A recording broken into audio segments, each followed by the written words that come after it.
What does leading with emotional intelligence look like in practice? Well, that's the topic of today's compilation episode. Welcome to the Art and Science of Difficult Conversations, where we believe that when we communicate better, we not only lead better, but also we live better lives.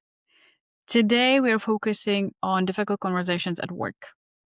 With Rick Fearnbaugh, we will talk about growing emotional intelligent leaders. He'll talk about transition from military leadership to an organizational leadership. With our next guest, Kelly Meerbott, we'll be talking about how important it is to have psychological safety in organization and how that actually can build high performing teams. With Chris, then I'm going to talk about how to inspire people on your team to take ownership and accountability. And we'll close this compilation episode with our interview with Dr. Summer Miller on handling layoffs in compassionate and ethical way. Thank you for joining, for listening. Please subscribe, share it with somebody that you feel that could benefit from this. And now relax and let's dive in. I enlisted right out of high school into the Marine Corps. And my job in the Marine Corps, I was in the infantry. So I was an anti-tank missile gunner. Basically just meant I got to ride around in Humvees a lot of the times. So I didn't have to do a ton of hiking, which was good. But I did that for 4 years. And that was like my first introduction to like hierarchy and leadership and like dynamics. I'd played like high school sports, but this was kind of my first job, because that's really what it was. And I kind of grew a lot as a person and as an adult in that job. And I had a lot of learning experiences. And it was really kind of unique for me because that's what I think shaped me a ton.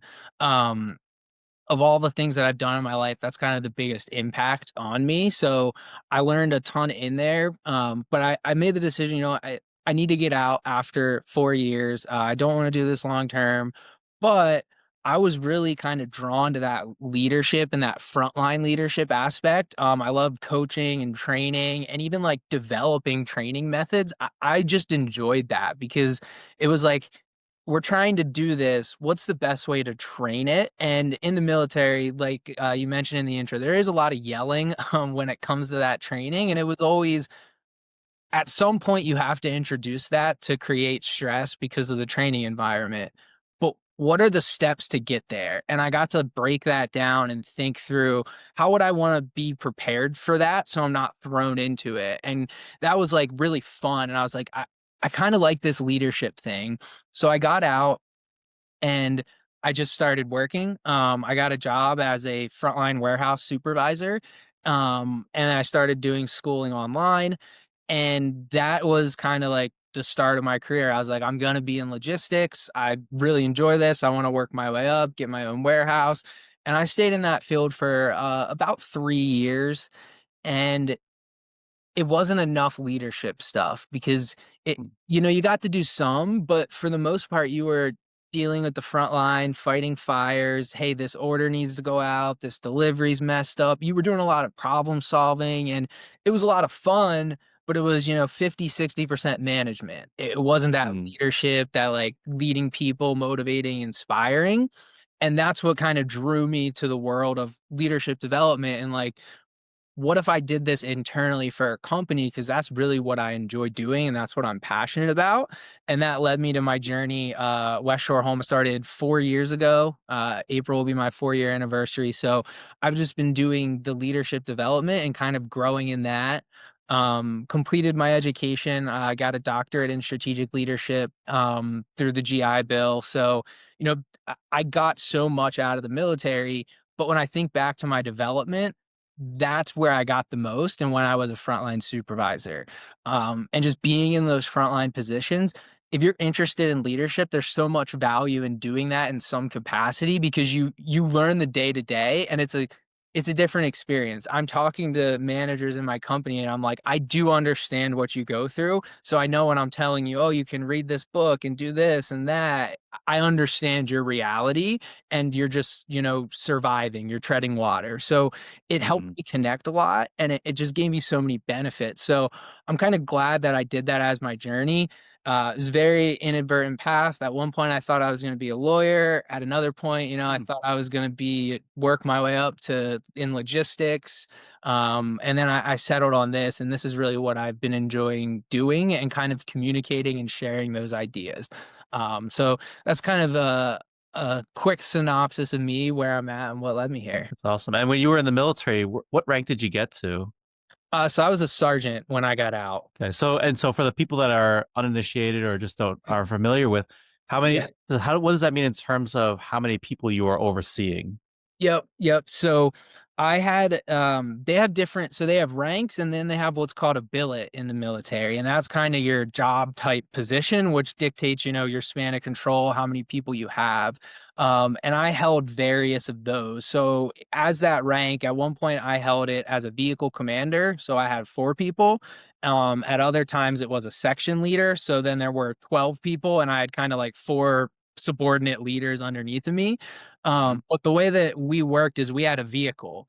So as kind of the leader, you were very autonomous because sometimes you would be separated. So you would be operating on your own, hundreds of meters. You don't even see the other vehicles sometimes just because of we're supporting people on foot. So we're kind of intertwined.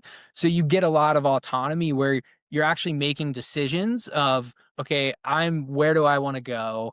Is this the right decision? What's the mission? And I got a lot of those like Mm. management strategy, like business acumen from being in those positions. It wasn't as much direct leadership in the military at that. That was more on the training and the back end. When we were out doing the mission, all the guys that we had, I mean, they were so well trained that there wasn't a ton that was going on. You knew what to do and you all had a job and Mm. you just did it. It wasn't like I had to tell you to do anything. When we were out executing, you just did it because you were trained. It was on the back end where all that leadership went in. And as you translate that to the civilian, like corporate sector, I try to tell leaders, I'm like, if you do all this prep work, you don't have the fires because your team just knows Mm. how to execute. Your problem is your team doesn't know how to execute. So you're putting out fires and you're dealing with this stress. But if you put in more time training and developing them, then when they go out to execute, it's muscle memory. And that's what I really learned in the military. I mean, training hours to actual hours of doing your job is just so skewed. It's easily 10 to 1 Mm. towards training. And that's what made the difference and why it was so successful. So I definitely pulled that kind of mindset and methodology over from the military. As a leader, what is that like, that mindset of like having so much autonomy to, most civilian jobs, you don't get a ton of autonomy. There's a much more oversight into your daily activities. Yes, that was a hard lesson I had to learn, going into my first job because what we were taught in the military is you have to make decisions, right? Bias for action. Indecisiveness is the worst thing, right? We had a saying in the Mhm. military. It's like indecisiveness will get you killed. You can make a bad decision, that's okay, but you have to make a decision. So that mindset was like, we trust you. We're going to debrief it in an AR, an after actions review, and we're going to say, hey, why did you make that decision? And as long as you can justify all my leaders were fine. They're like, we can correct your justification and make you think better, but you have to give us something. If you just say, I don't Mm. know, that's a problem. So you had to have that mindset of bias for action. If I'm wrong, I'm wrong. They'll give me feedback on my decision, but I have to have a decision making process and I have to think and I have to decide based on that. So Mm. you had all that autonomy and it was like we'll figure it out on the back end. That's just how the military works, right? That's how kind of war fighting is. We have to act.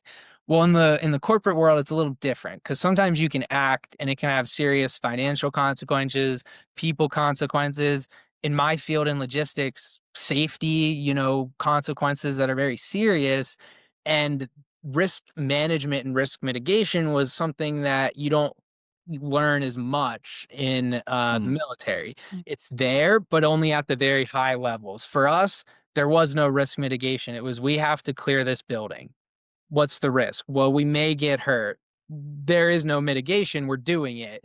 And that doesn't translate.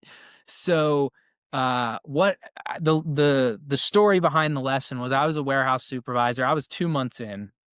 So I am, at this point, I'm 22 years old, and I'm leading a second shift, which is compromised of, the demographic was 40 to 60-year-olds. It was mainly people that worked a second job, and I was leading them, which has its own bag of challenges that I had to work through. But I was autonomous because I was on second shift. So after about 5 p.m., I was the only leader in the building for the next 6 hours until third shift leader came in. So I made a lot of decisions myself. And the one time my boss decided, he's like, hey, I'm going to stick around. My general manager said, I'm going to stick around till 9 o'clock tonight. I'm going to shadow you just to give you some feedback because it's your second month here. I want to help you out. I was like, great, let's do that. So we're um, walking down the warehouse, and it's this receiving process. So we had trucks that came in, and they would have about 50 pallets of pasta, like penne, all different kinds of pasta. And you would unload the pallets and you'd put them in an area, and then someone else would take those and put them on a rack throughout the warehouse. So there are a couple different methods for how you did that. I did not have as many people putting stuff away, so they were sitting just in these staging areas. Well, that created a backlog, and we didn't have a lot of those staging areas left. So the next shift, third shift, wasn't able to bring product off, which that's their bread and butter on third shift because they don't receive. It's the middle of the night. No one's coming to, take a delivery. We're just unloading stuff. So I didn't set them up very well. Well, my boss was giving me this feedback and telling me, and my first instinct in that, as soon as he gave me the feedback, is I gave him my justification behind my decision. And I was like, hey, this is why I did what I did. And I was coming across very defensive. Like, hey, I'm telling you why I did this. And he's like, I'm telling you what the right way is and why it's right. We're not debriefing your decision making. I'm telling you this process, and I'm giving you some guidance from the business side of things. And that was very early in my career. I did that a bunch. I would just get very defensive with feedback because I was like, my understanding of feedback was the first thing my leader did was say, hey, why'd you make this decision? And then they correct you. In the corporate world, a lot of times you don't get that. You get, hey, I'm going to explain the situation to you.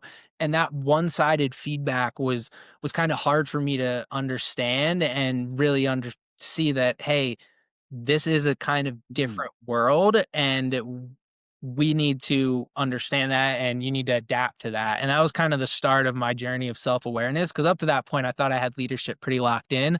I did it in like some pretty high stress scenarios. And I was like, I think I'm good, but it was a huge wake-up call. And that's when I was like, okay, I need to sit back and I need to adapt to my new situation, and I need to learn, and I need to realize that, I don't know everything. And I'm glad I learned that. I think I learned it late at 22. It was relatively early, but I wish I would have learned that lesson way back when I was playing sports and stuff. Cause I look back and I realize how I was not good at taking feedback, and I wasn't good at learning and growing from other people because I thought I knew it all and I could just figure it out. So learning that lesson is definitely key if you want to move up in leadership or just, get better in general, is, learning how to receive feedback. That's such an interesting breakdown of how people receive feedback because of the way you've done it in the military. That idea that you're separating out, exploring what happened, and then giving the feedback, versus in the corporate world where it could be just all at the same time. This is what you did wrong, and this is what you need to do differently. Yep. That's been my experience. I do try and understand the decision making, and I try and bring that in sometimes to my leadership style.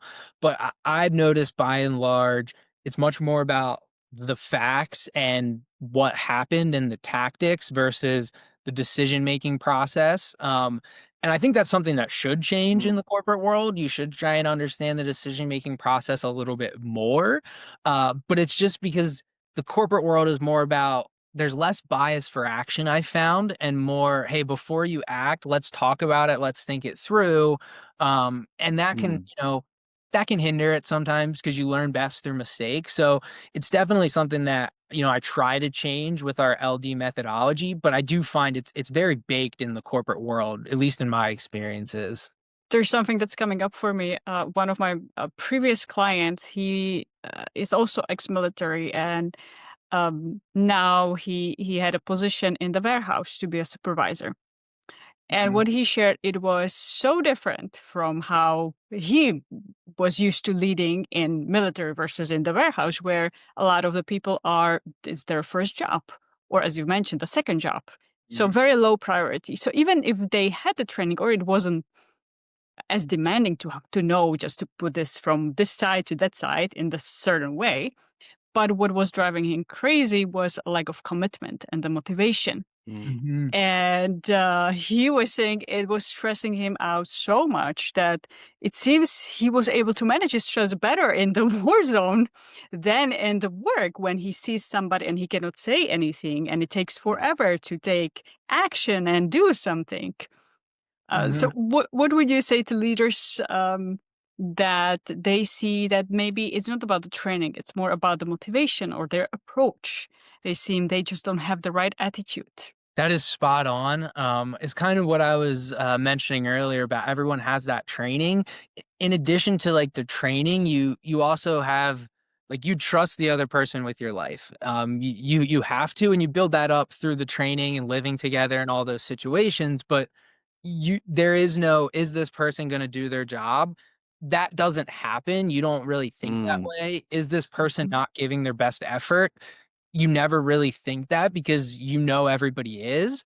Yeah. So when it comes to like motivating, it is really challenging because not everybody is making a career out of things. Like people are worried about surviving, paying the bills, especially today. It's like, this is hard. I'm not focused on how I can grow and how I can be the best employee. I'm trying to make a living. Um, and that was really hard. I did do some things that I tried to connect them to the larger like business. So I was always big on transparency, like talking about performance openly, like the team's performance, the goals.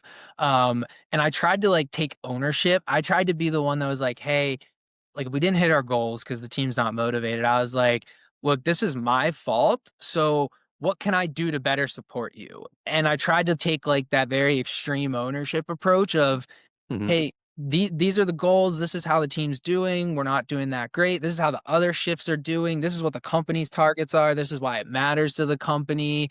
And I was very transparent with them on those things to try and show the connection of your work does matter to something larger. Like there is a bigger picture here. But then also to just take ownership of the failures I think is the biggest way to motivate because a Mm. lot of corporate employees have never experienced that. A lot of blame shifting.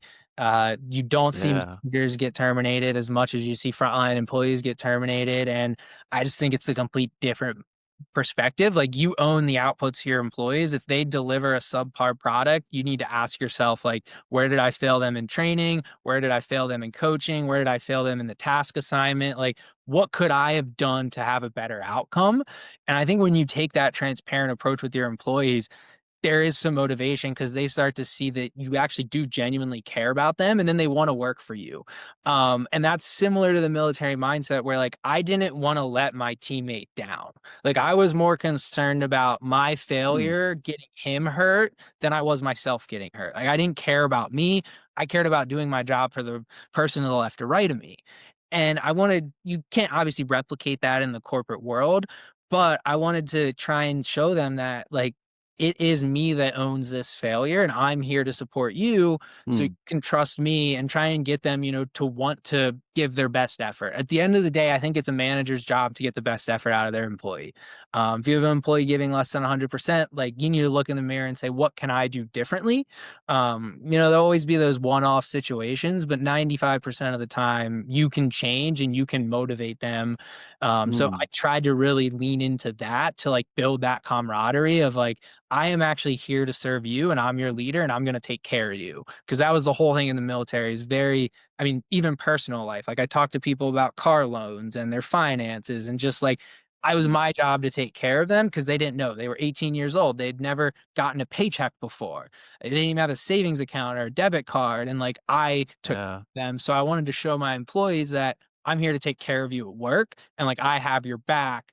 In return, I just need you to give your best effort. That's all I ask. Mm. Did you find that that helped that when you shifted into being that transparent and taking that ownership? I definitely do. 100%. Uh, People just saw me out on the floor and they seemed like genuinely happy to interact with me. Like when I would go up and ask them how they're doing, how their kids are, if I knew what was going on in their life, they just seemed genuinely happy in those interactions. So I don't remember or know if performance improved, but to me, like that anecdotal evidence, if you're happier at work, that's a win. If the numbers stay the same but you're happier, like that is a huge win to me. So I would say so. It sounds like that you show that building the trust, you open the door first in a way, saying, I have your back. You can Mhm. trust me. Yep, that you have to as a leader. You gotta give it to Just them and start. Yeah. yep, that's the burden of leadership. Mm. Mm. Yeah. You were talking about how like when you are in the military, like, everybody's doing what they got to do. Everybody's gonna do what they do, and like, what were some of the growing pains when you started realizing when you were in the civilian world, like that's not everybody else's mindset, and that's not everybody going to respond to the same communication style. Yeah, yeah, that was a hard lesson I probably learned in my current role, just transitioning to being kinda like an internal consultant. I expected some subject matter experts to just deliver on the deadlines, like, we got together for a project and we talked and we said, hey, this is what we're doing. This is what's due. We're going to reconvene in a week. You're going to have this ready, right? And then just that not getting done.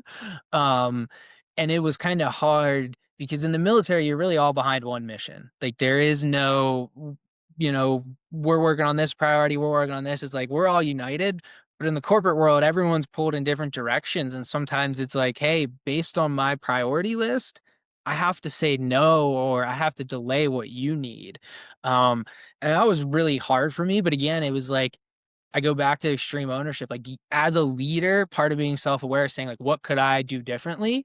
And you have to adapt your approach. And sometimes you have to take on more of that burden based on your role. Like I'm in a support role. I don't make money. I don't install. I don't sell. I don't do that stuff. So I have to understand that I sometimes have to put in more effort to support those people. And that was sort of the shift is really just understanding what the business priorities are. And if a subject matter expert is supporting a business priority, let me work with them. Now it's different story if they're just, blowing me off or they don't want to participate, then I got to have a difficult conversation with them and say, hey, like, what's going on? Like, we need to talk. Let's work through this. But most of the time, it's just they're busy. They want to help. They just need you to make it easier. So sometimes you have to go a little bit further. And it's like, I'm doing 80% of the work, you're doing 20% of the work, but we're not operating under the same priority right now. We're doing different things. So how can I just expand my view instead of just me and what my team and what my mission is, like what's the company and how do we all support that together? Lucy, this is a very universal struggle for all learning and development folks is working with subject matter experts and getting them to just give you information. So I'm hearing what works is flexibility and empathy. It And empathy always gets you a long way. and empathy part of emotional intelligence. What is your definition of emotional intelligence? Yes, I do enjoy the topic. I think it's one that is tied very closely to self-awareness. I think self-awareness is like the first piece of emotional intelligence. But I would say emotional intelligence is really about understanding the perspectives of others.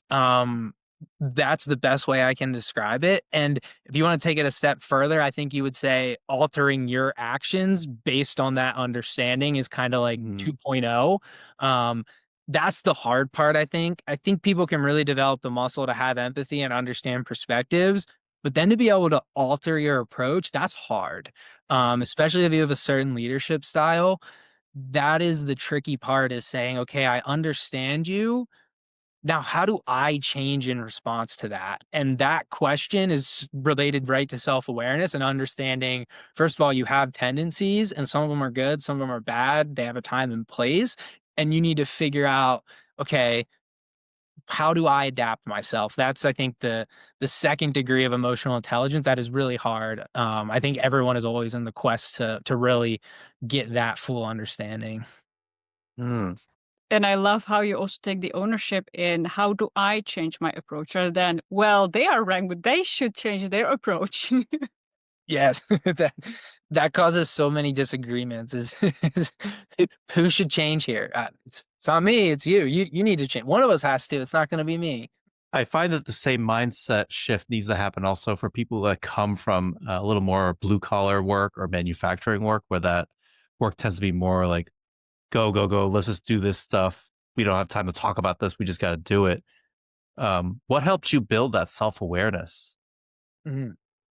Yeah, that's really tough. I am fortunate. We do have a tool. I think some personality assessments can be helpful. We use one as a guide that kind of can give you some more insights. But the thing that I found is just understanding how you react in stressful situations is probably the starting point. Um, Hmm. as leaders, that's when you're probably going to act most like yourself. That's when you're going to have your biggest personality swings. That's when the true you usually comes out. So I always tell them, like, think back to that and then think to some of your communication with employees during that time. How is it? Does it change? Does it alter? You know, really try and understand how you act in those situations and what needs to change. I think that's probably the starting point for self-awareness. But you have to learn too. I think seeing the perspectives of others is probably the second biggest thing is like, okay, if I can see other people, then I can see how I'm different. If you want to focus outward, I think that's a huge thing. Reading has helped me a ton, especially reading fiction. Even watching movies and TV shows that have a lot of emotions, like that is a really great way to develop that empathy muscle and see things from someone else's perspective. The documentaries and stuff, like those are really good tools. And that's what I always encourage people to do as well. If you want to really build the like self-awareness muscle, just think about other people and then see how would I have reacted in that situation? Oh, I would have done that totally differently.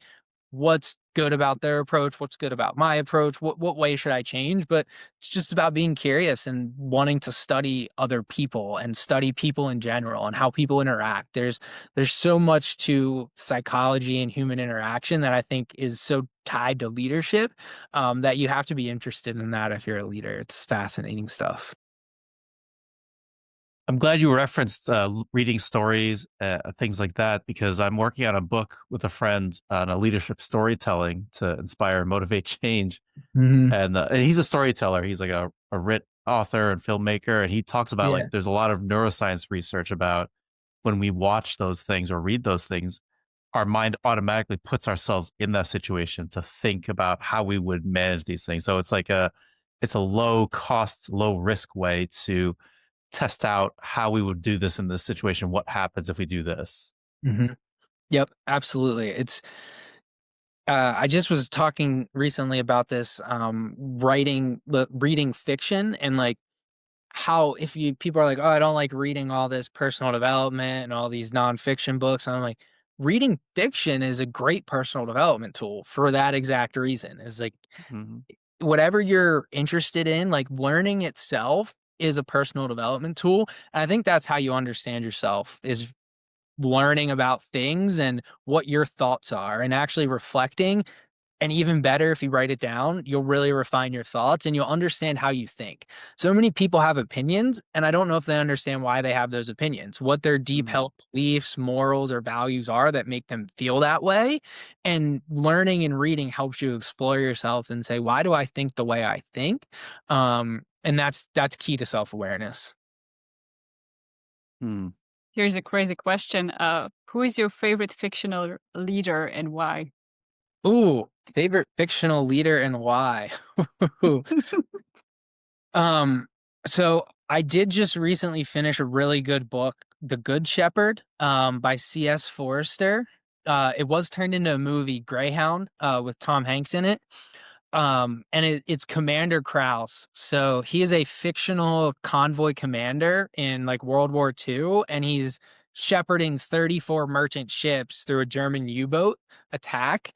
Um, and the book is written third person, only from the perspective of Commander Kraus, but you get his thoughts, third person omniscient. You really understand what he's thinking, and you learn about like the sacrifice of leadership. He's having internal dialogues like, I really want to sit down right now, but what kind of message does that send my crew? They're in the middle of hunting a U-boat, and he's been standing for 36 hours, and he's like, I really want to sit, my legs are numb. He's like, but what does that tell my crew? I'm, leading the ship right now, and I'm gonna sit. And it was really just like, what would I have done in that situation, and how would I have led? And they get attacked by a torpedo, and he has to, talk to the crew over the loudspeaker. Someone was killed, and just that was a really interesting perspective. So I really thought the book was great. And it was just such a great story, and I pulled so much out of it, even though it is completely fictional. What about interesting enough, what about movies or TV shows? Any fictional leaders that you really look up to in the movies or TV? Yeah. So I definitely think Game of Thrones has a lot of good leadership stuff. It- Good examples. I always think of like Jon Snow as he was commanding, and you got a good perspective of like the burden of command that he had to assume and the decisions that he had to make throughout that show. And a lot of times I think it was really good for that like decisive action part, because there was a lot of dissent, and you always saw the leader kind of like say, no, this is what we're doing. Now there was good and bad. Some of them were able to motivate, and some of them, not able to motivate quite as well. So it it's a good perspective both ways. You learn a lot from the wrong things too. That's for sure. Very true. Lucy, what about you? Do you have a favorite fictional leader? This is an interesting question we should start asking all of our guests. It is a really good question. Yeah. Looking at my bookshelf now. Hmm. I was thinking about female leaders, and through my, I am probably the only person that hasn't watched Game of Thrones. I know about it. I haven't watched it, but apparently everybody around me has. Um, I was thinking a movie from a long time ago that I just came across recently, or a series, basically. Dr. Quinn. Hmm. Medicine Woman. Medicine Woman, yes. She comes to mind because I probably saw it recently, even though it's a very old TV series around. And what I admire in her as a leader, where she's been dealing with a lot of adversity, yet she is able to turn situations around, to bring people together, to have everybody be a little bit more empathetic with each other and have a little bit more understanding. So she is, in a way, driving a change for happier, healthier lives, in a way. Yeah. And that's something that resonates with me. Hmm. What about you, Chris? Who Huh. is your Yeah, fictional leader? I have two. One is Lord of the Rings, Aragorn. Oh. I think I'm always a big fan of the reluctant leader, the one who's good at it, who's naturally good at it, but he doesn't seek it out, or he or she doesn't seek it out, just because it's not about the glory, but they really just care about the people around them. They want to do good, and so. But I love the idea of that guy that's out there in front. He's backing it up. He's there with you, and he cares about you, and he's going to do everything. And he's not doing it for the glory either. He cares about it. The other one is, do you guys ever watch Chicago Fire, that TV show? No. He's not on the show anymore, this character, but Chief Bowden, he was the chief of battalion chief of Chicago Fire Department. And I think he is just a great example of a leader that's got the right balance of, I'll let you figure it out, versus I need to intervene and do stuff, versus I will coach you and train you on how to do this. Or I'll reprimand you if need be, but I still care about you and want you to do the best, and I won't get in your way. I think he's just the perfect example of all that. I'm interested when you're talking, like, what about when you're talking to the people you lead, when you're giving commands, when you're giving feedback, what was the transition or the difference like for you, or similarities even? What was it like for you? Yeah. Yes, definitely. I think a big transition kind of related to like the motivation stuff that we talked about. That was the biggest thing is the way you communicate it and the amount of autonomy you give employees is a little bit Mm. different than the amount of autonomy you give to people in the Marine Corps and your soldiers and stuff in training. And that was a hard shift. So for example, the training type methodology was very command and control, very, we're gonna bark orders, we're gonna tell you what to do, we're gonna induce stress in these situations, and we're gonna maybe give you a project, but if we give you a project, we're going to be watching over you very tightly. We're going to be, critiquing you along the way, giving you feedback. And it was much more constricted training environment.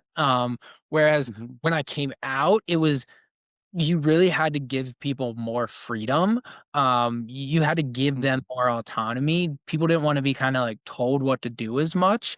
And each employee's different, but I found a lot of employees really want to just like let me run with it, like let me kind of go. So when I was giving them assignments, I would sometimes give them a broad assignment and I'd be like, okay, so here's the assignment.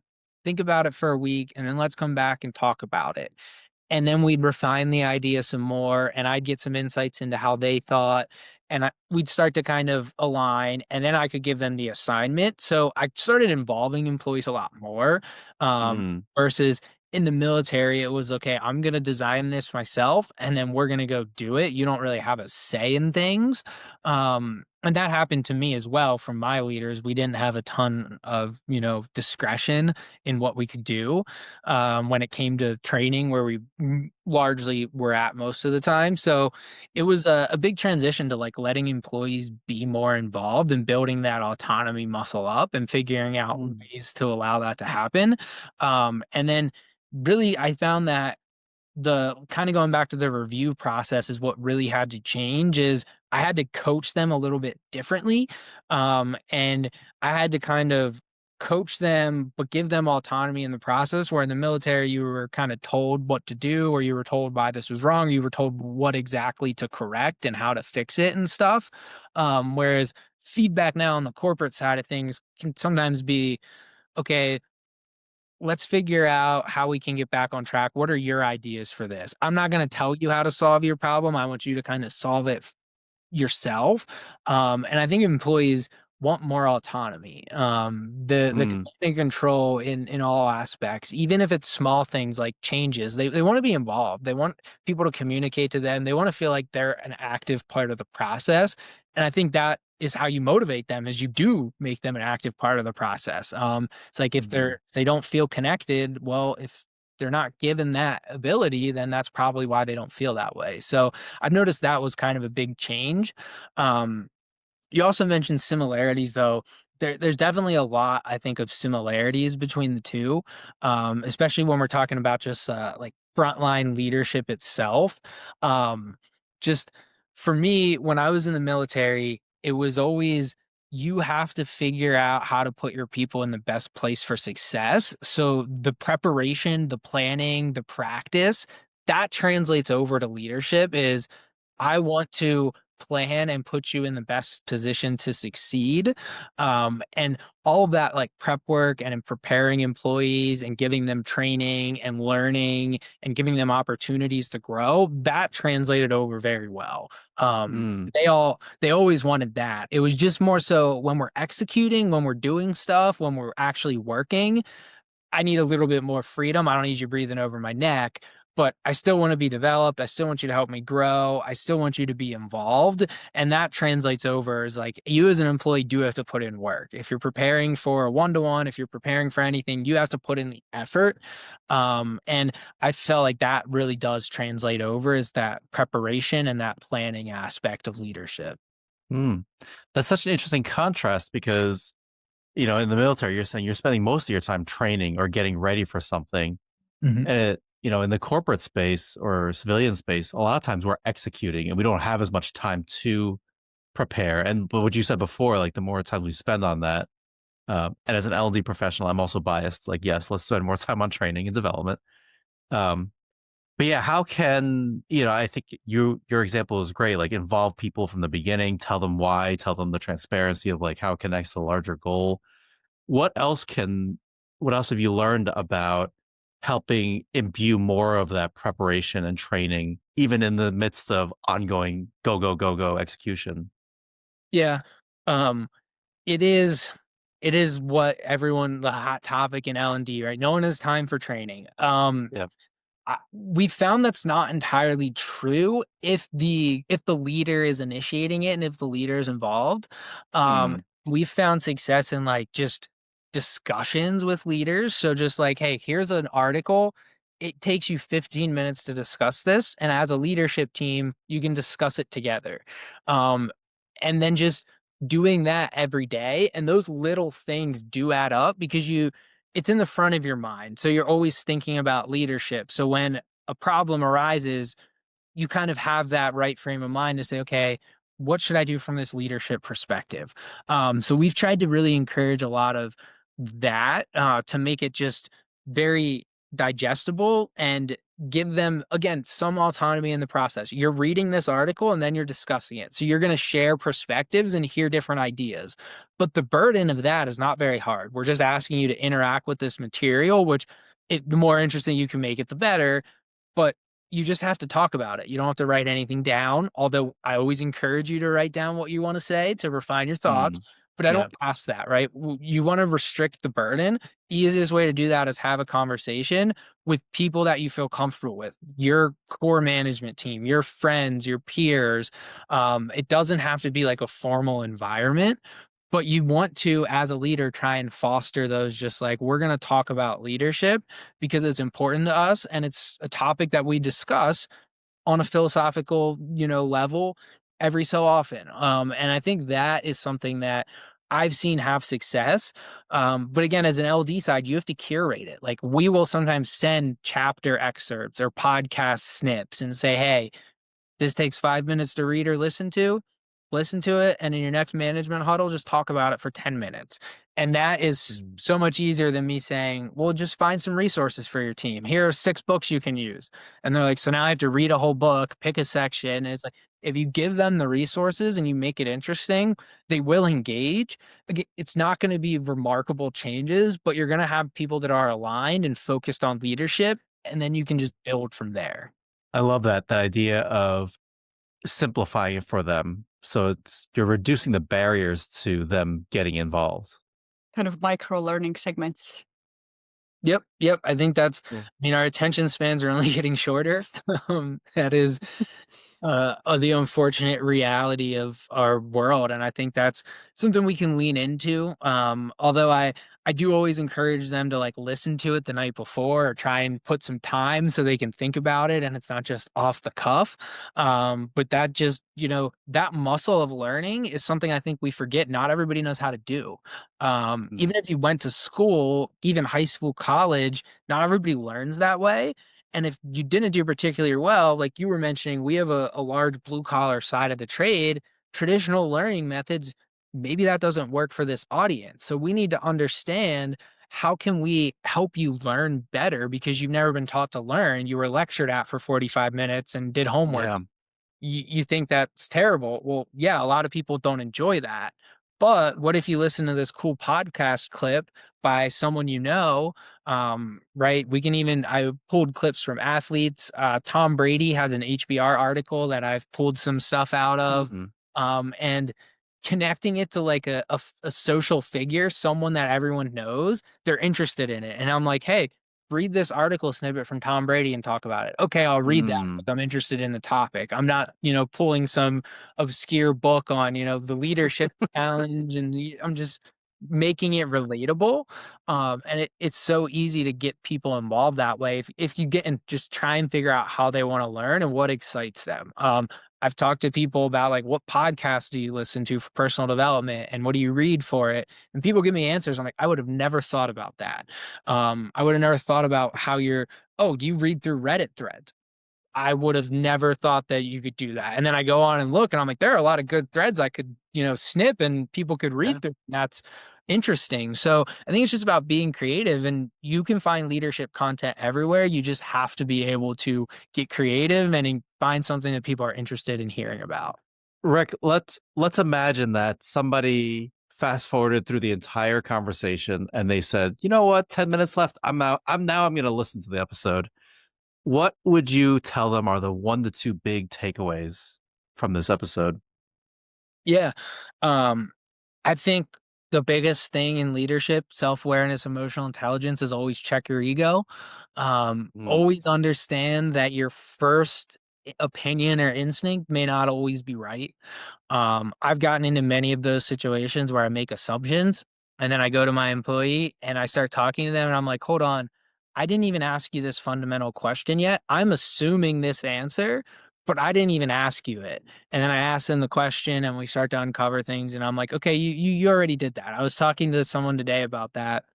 And I was like, I'm assuming that you don't already talk to your employee this way. I'm giving you some coaching based on something that I've seen, Mm. but I didn't verify that, and that was just another subtle check. And luckily, I caught myself in the moment in the conversation. I was like, "Hey, I didn't even ask you this. I made an assumption. Let me ask you this question first, and everything I just said the last minute is irrelevant." Um, so that's, I think, the biggest thing for leaders. Like, you have to be able to check your ego, and then that really runs right into the second thing I mentioned a couple times, extreme ownership. I'm a huge fan of that principle. It's a book by Jocko Willink and Leif Babin. Fantastic idea. It's everything that happens is in your control and ownership as a leader. And when you check your ego, that becomes easier to accept. It's like, okay, I'm not perfect at everything. I don't have all the answers. My team didn't perform well. Okay, that's on me. What do I need to do? Do I need to motivate them? Do I need to train them? Do I need to coach them?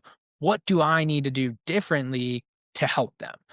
And that's something as a leader. If you take extreme ownership, you're going to build trust with your team, and you're also going to build a lot of credibility with your leaders. Because people don't like it when someone just passes the buck, shifts blame, and it's all about being able to take it and say, you know what, this is on me, but this is how I'm going to fix it. And this is how I'm going to get better.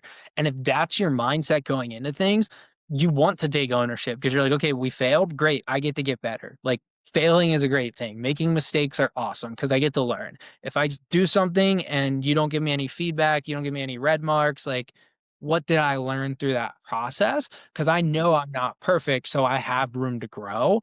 And when you attack leadership from that angle, it really just becomes so much easier to understand yourself, be willing to take feedback, and you're able to grow.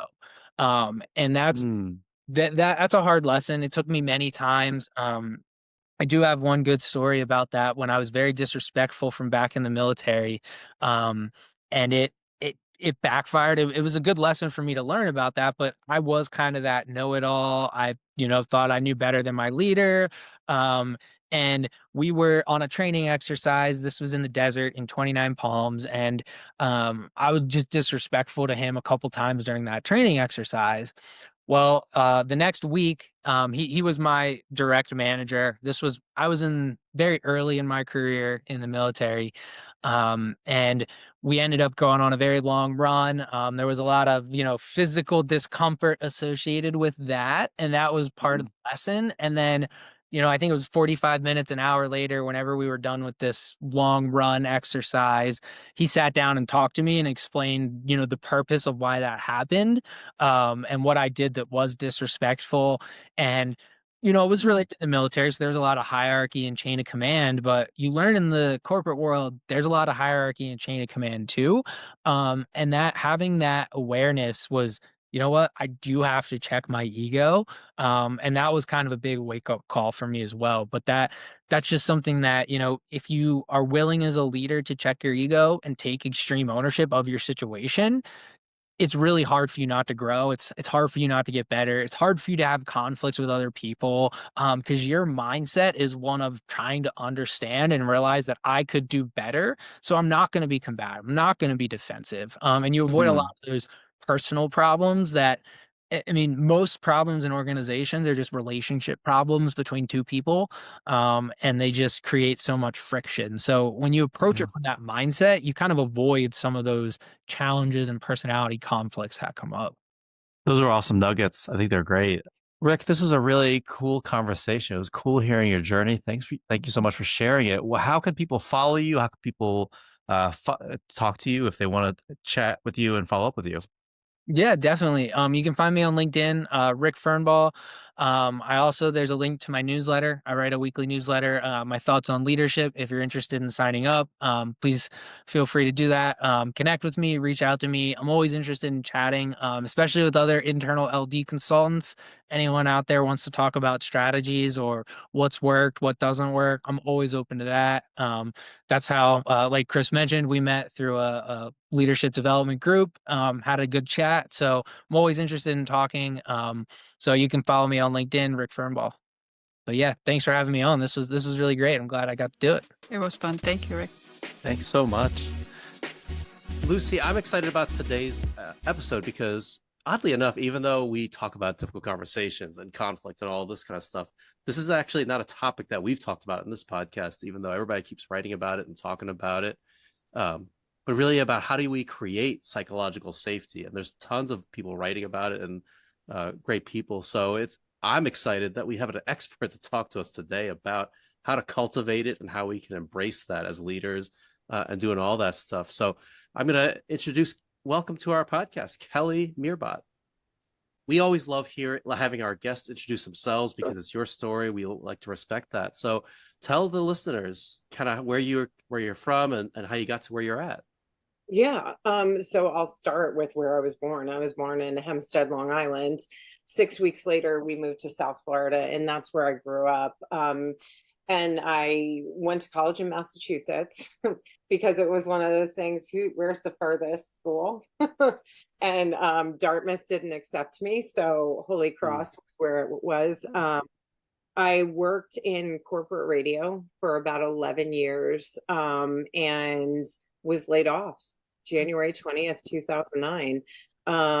And to say that I was shocked is an understatement. I didn't see it coming. There were now I will. This is going to sound counterintuitive, but on the front page of the Wall Street Journal in November of 2008, there was an article written that said when Bain Capital came and bought Clear Channel that there were going to be 30,000 layoffs. But of course, in my hubris and arrogance of being a great salesperson at that point, I didn't think it was going to be me. And it was. Ironically, 2 years after I got laid off, I wrote my boss who laid me off a thank you note, because what I thought was the worst day ended up being the best day because it launched me into this vocation of coaching. And this is what I was called to do. I think I always knew about coaching, but I didn't have the language for it because my dad is a former professional athlete. He's a professional golfer on the PGA Tour. So the first four and a half years of my life were spent traveling from tour stop to tour stop with people like Arnold Palmer, Lee Trevino, Gary Player, Jack Nicklaus. I mean, I could keep going on. The tour is definitely not what it is now. There weren't the nurseries that I was the only kid. So if you know anything about golf, or if you know anything about a child being around adults, I was raised under the cliche of kids should be seen and not heard, right? But when you listen and you observe, you learn a lot. So I learned a lot from these high performance athletes, from titans of industry, and seeing my dad's coaches, swing coaches, all of that. And I just watched how these people would come in and they wouldn't, well, the great ones wouldn't try to change him. They would just kind of tweak things to make things better. And I always say to my clients, it's kind of like tuning up an engine, right? You need to change the oil, change the belt. That's what we're here to do, to make sure everything is running properly. So that's where it all started. I will tell you, I was telling this story to another journalist yesterday, that when I started, I was scared to death. because I had $75 in my bank account. And 40 went to my business license in Virginia, and 35 went to gas up my Prius, which looking back, I'm like, that is crazy. How did you do that? But there was no other choice. There was absolutely no other choice. It was either make this work or not. And fortunately, 4 months after I started, I secured my first client. So, and it's just been gangbusters since then. And, moving the business when we moved from Virginia, because my husband was in the military 20 years and he retired. We moved from Norfolk to Philadelphia. And at first I was like, I'll go back and get a job. And then I realized, yeah, no, don't want to do that. And the universe, or whatever your belief system, kept sending me clients. So I would go on a job interview and I'd open my inbox when I came back and there would be 3 people inquiring about my services. So I took that as a hint that I should keep doing this. And now here we are 16 years later, hundreds of clients, over 10,000 hours of work. And I get to be around amazing people like you too, who are dedicated to transforming the world so that it's a better place for whoever comes after us. That's an awesome career. I think it's amazing how you've grown and how you've developed. And so I think it's impressive, especially like that experience of getting laid off, with like that. What was that experience like to live through that culture of this impending layoffs that were kind of in the atmosphere? The October of 2008, we got word that we were being bought by Bain Capital. Now, I had been through mergers and acquisitions with my clients. I had never experienced it working within an organization. So one of the things I would tell my interns that worked with me at radio was make friends with the engineers, because they can make your life easy or a living hell. The engineers were great friends of mine. So I remember walking into their offices and saying, y'all have done this before. Like, what should I expect? And they looked at me without missing a beat and said, get an external hard drive and start saving your work on it. And I went, wait, what? And they were like, no. We don't know anything. But if you want to protect yourself, do that. Right. And I also consulted with a labor attorney just to find out what my rights were. I didn't have any intention. I just wanted to know, in the Commonwealth of Virginia, where it's a right to work state, what do I have a right to? I was like their top salesperson at that point. I recovered like $670,000 in lost revenue from angry clients. I created I think $1.8 million in new revenue in 2008, which I don't know if you two weren't young to remember this, but nobody was spending money on anything. The housing bubble had just burst and all of that.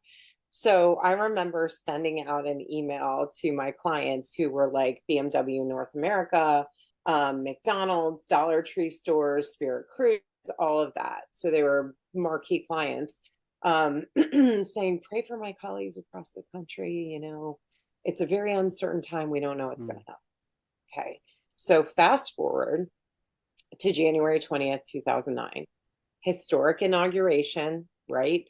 Aretha's got the hat. Obama's being inaugurated. I had canvassed for him. I was the first time I got politically active. And I was really excited. And I walked in to the engineers and I said to them, can I stream the inauguration on my laptop? Because it was owned by the company and there were certain firewalls. And I didn't realize this body language moment until retrospect. But they were like, yeah, and didn't even look me in the eyes. Well, in retrospect, no, why? So I sit down at my desk and around 9:00, I get a tap on my shoulder. And unbeknownst to me, it's the guy who was replacing me. I get walked into my boss's office where the marketing director was sitting next to me, who did not like me and was laughing the whole time. So yeah. It was rough. I mean, it was really rough. And my boss looked at me and had a manila envelope with my name on it and said, you have 10 days to review this with your attorney and sign it. And I was like, what? Why? He goes, you have 10 days to review this with your attorney and sign it. And I was so shocked. I said, I don't understand why. And they said, and there's no such thing as this. And I know because I've checked it. We put your numbers through a corporate budget matrix. No such thing. It's made up. And you didn't make the cut, which I knew was not true because of the numbers that I was running, and because of raising the angry client spending 300% and then being happy about. So I looked at him and I did something that I have never done and probably won't ever do again, but I swore at my boss, and I'm not going to say what I said, but it was basically, that's not true and you know it. And his response was, you have 10 days to review this with your attorney and sign it. And I was like, well, it is what it is. So I go back to my cubicle and there's HR and the guy who was replacing me. And they said, we'll pack up your cubicle and send your personal belongings to you. Ouch. Here's where the labor law comes in, right? And I do not have a photographic memory. I mean, Lucy, you and I talked about this before, taking notes, right? Like, I don't remember things, but somehow divine intervention was like, according to statute, blah, blah, blah, blah, blah, blah, blah, of the EEOC, I have as much time as I want to back up my personal belongings, and whatever is left, you will send to me. And HR went like this. So here's where the external comes back around, right? I picked it up and I picked up my wedding picture. So I walked out before I walked out, I faxed the the agreement over to my attorney, and I walked to my car and went home. My husband was in Guantanamo Bay with the 9/11 detainees, so I couldn't get a hold of him. I missed Aretha and the hat. I was bummed about it. Bummed about the inauguration, but obviously, my emotions were in a swirl and a tornado, and I basically grieved it for 7 days. Like, I was literally face down on the couch, sobbing, doing the whole thing. Why me? What the hell? Like, blah, blah, blah, blah, blah. And then on the 7th day, our golden retriever put her head in my lap and looked at me like, you smell, shower, put your big girl pants on, and let's go. Right. Like, now I know I'm totally humanizing her, but I got in the shower, I was washing my hair, and I was like, I got to do something more life affirming with my life. What am I going to do? And I wonder what Steve Chandler has on his website that I can buy to kind of get my head right. And sure enough, he had a success course called Mind Shift. And with it, you got a 90-minute session with a coach. And so bought it, booked the session with the coach, get on the call with her. And I had sent her like 25 pages of single space documentation of what Clear Channel had done to me. And I'm in there and we're talking, and I'm just poor pity me, victim mindset, like, oh. And she says to me, are you open to some coaching around this? And I said, well, I'm on the call, right? And she said, yes. And I was like, well, sure. So she said, I think you're a victim, and I think you need to take ownership of your life. And again, I'm not going to swear on your podcast, but I said some choice, colorful words and hung up on her angrily. And then again, divine intervention. There were 2 questions that floated into my mind. One was, is she right? And 2 was, is there any truth to what she's saying? And both answers came back clearly, yes. Like, when your instincts and your guts telling you, your inner wisdom, it'll go, yep. And there's literally nothing you can question. So I looked at my watch and I had another 45 minutes on the 90-minute call. So I called her back and I apologized, and I ended up hiring her, and we worked together for about 3.5 years. Wow. And at the time she was like, you like marketing, but you're not, like, it doesn't light you up inside. And I was like, I just made this major change. I don't want to do, like, resisted the whole time. Plus, because you're coaches, the context I had for coaching was women barefoot hippie like with flower wreaths in their hair, tossing petals in the air, talking about the law of attraction. And I was like, not doing that. Of course, I'm completely incorrect on that assumption. And I do like the law of attraction, but I do believe that you need to take action behind it, right? So I worked with her. She kept pushing me. You should be a coach. You'd be a great coach. I was like, Charisse, I do not like. She said, but what if you could change the corporate culture based on how you showed up? And I was like,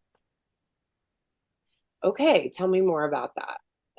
So we talked through it, and she nominated me for this elite coaching academy in Chicago that unfortunately did not make it through the pandemic. That's how it happened. That's awesome. I wish we were having a podcast episode on that, because I feel like we could really dive into that. That's Oh yeah. Well, I'll come back if you'll have me. So would love to. Yeah. You know, psychological safety is a big word. People talk about it. There's tons of books about it. How do you define it? How do you think about it for everyone listening? Yeah. So where it started in my mind, and you know, my clients are my curriculum and they're a source of content. Obviously, I don't break confidentiality for anything. I will not. In fact, I've had a lot of companies offer me a lot of money to break confidentiality, and I won't do it. Just will not, because I think that's a key component. But I had a client, or I have a client right now who's female boss, not that it matters, said, is psychological safety really a thing? Wait, what? So that's when I started really diving into it and understanding it. So my understanding, Chris and Lucy, is that it is, first of all, you know, it's part of effective leadership and team dynamics, number one. It is a branch of trust. I define it as the belief that, you know, the team is safe for interpersonal risk taking, and really about creating environments where people can speak up, share their ideas, take risks, without fear of judgment or retaliation or even humiliation. It's not a nice to have concept. It's foundational to innovation, to trust, and to high performance. Like psychological safety should be baked into your culture, you know. And let me drop the should. It must be. Especially with how we're evolving. I mean, Lucy, you and I were talking about VUCA before, which if you would define what that is, and I'll kind of loop back in on how it applies to psychological safety. Oh, great question. So volatile times, which are, based on the definition, not very safe. Right. And psychological safety is the antidote to that, right? It's the calm, right, in the storm. I don't know if you two got this question a lot during the pandemic, but I would have CEOs calling me going, what do I say? And I was like, tell them the truth. Like, oh, well, I can't do that. Yes, you can. Because if you don't, they're going to know, and it's going to erode your credibility. Instead, if you go, here's what we know, here's what we don't know, you're going to bond in that ambiguity, right? And we are living in a world where it is full blown, you know, it is full blown. Yeah, I mean, you know, Lucy, you're in California. The world is literally on fire right now. In January. Yeah, in January. And psychological safety really is the antidote to that. And it goes hand in hand with emotional intelligence and emotional well-being. And it is not a request of Gen Z and millennials and alpha. It is a demand. It is a requirement. So if you are not working on that organizationally, you're missing the boat, and you're going to have a problem recruitment, retention, and training, which hits the bottom line. Yeah, we preach a lot about being open and honest and transparent. And how do you coach leaders to think about that, especially if that's not their instinct to be transparent? They want to hide information, or even not hide, they just want the best, so they don't want to worry their employees. Yeah, so first of all, it's always about context and nuance, right? And intention, right? We were talking about accountability and shaming before we started recording, and that's about context and nuance, right? So You know, what I talk about with my leaders is HTT, honest, transparent, and truthful at all times, up into the point of liability or breaking HIPAA. You can't do that, right? So, and then I follow on by saying mistakes can be forgiven, cover-ups can't. So, you know, here's what I would say in that situation. Like, I was role playing with a leader today who's laying somebody off. And I was like, okay, if they say this, what, you know, how do we do that? Right. And that's a psychologically safe environment. He goes, well, I can't say that. I go, is it the truth? Yep. Okay, then you can say that. You can say that. And really, if they're afraid of it or they want to hide something, then that's something for our work, right? And I mean that collectively as coaches, psychiatrists, therapists, who I am a huge fan of all of those modalities. But you know, where I would go is dig under the underlying issue. Like, what's the root of that, right? Why are you so afraid? What do you think's going to happen? What's the worst that can happen? What's the best that could happen? You know, and then if we see a behavioral pattern that we need to interrupt and shift, then we'll do that. But why are you afraid of hiding things? If you, the only time you should be afraid of hiding things is if you did something. You know, again, mistakes can be forgiven, cover-ups can't. There was a client who I fired, honestly, because they were problematic in many ways. They had all of the isms, and I think you know all of that, right? Sexism, racism, et cetera, et cetera. And I had said to them over and over again, I'm hearing from all 40 of your employees that they are disgruntled and you need to take care of X, Y, Z. And I am not a directive coach, right? I usually just share information. If it resonates, great. If not, fine. But in these situations where I had 40 people coming to me, only being there 6 months, that's a problem, you know, and I'm going to raise the red flag because my job is not to be your friend. It's to, you know, provoke your mindset in a kind yet loving way. And when I say love in this context, I mean mutual admiration and respect, right? What ended up happening was I let them go because, you know, I'm not going to waste my time or your money, not going to do that. They knew that. And 3 months later, there was an open letter posted on Medium detailing everything that was going on, right? And they kept trying to cover it up and cover it up, and cover it up and spin it and all of that stuff. Own it. We all mess up, you know, and as long as it's not immoral, unethical, illegal, doing harm to you or others, you're good. You're good, right? So just own it. Because also people are pretty, I would say, pretty intuitive unless they're overriding it intentionally. So they know when you're not telling them the truth. Or you're giving them a PR scripted response. You know, no offense to PR, I love PR, but you know, I mean, you know, when somebody is like, oh, well, it's policy and blah, blah, blah, blah. Come on, man. Like, we know. Yeah. We know that that's just an excuse that you're hiding behind.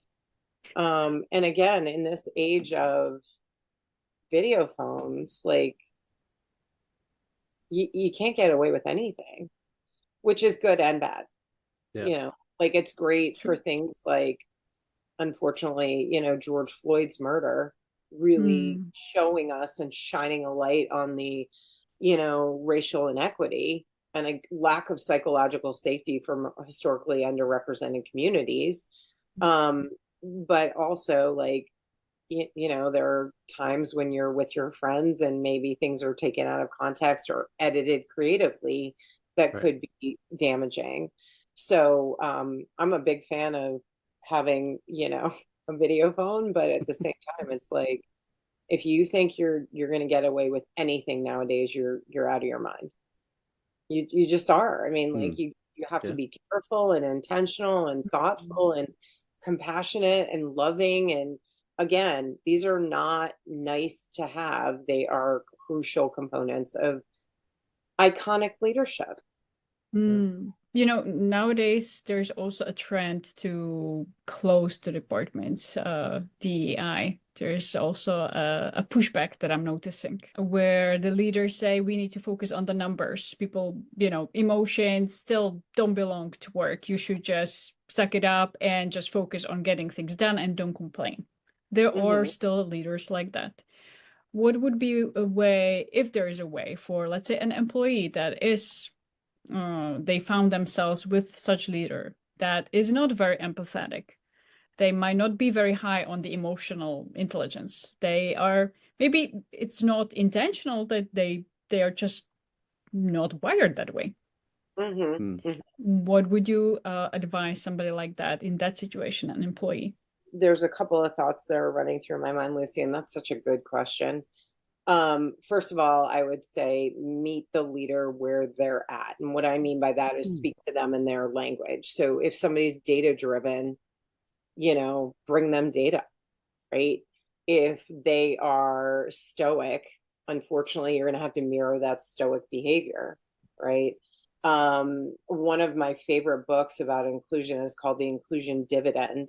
And there is data in that shows DEI puts 30% profit directly to the bottom line. So if they are quoting you numbers, be prepared to do that, right? To make sure that you have your data locked and loaded. Then the other thing I would say is cultivate your relationships within the organization. So mentors, peers, allies, advocates. And when I say it in those contexts, allies are those that will lockstep with you and make sure that you're not alone. Advocates are those people in the room when you're not in the room advocating for you.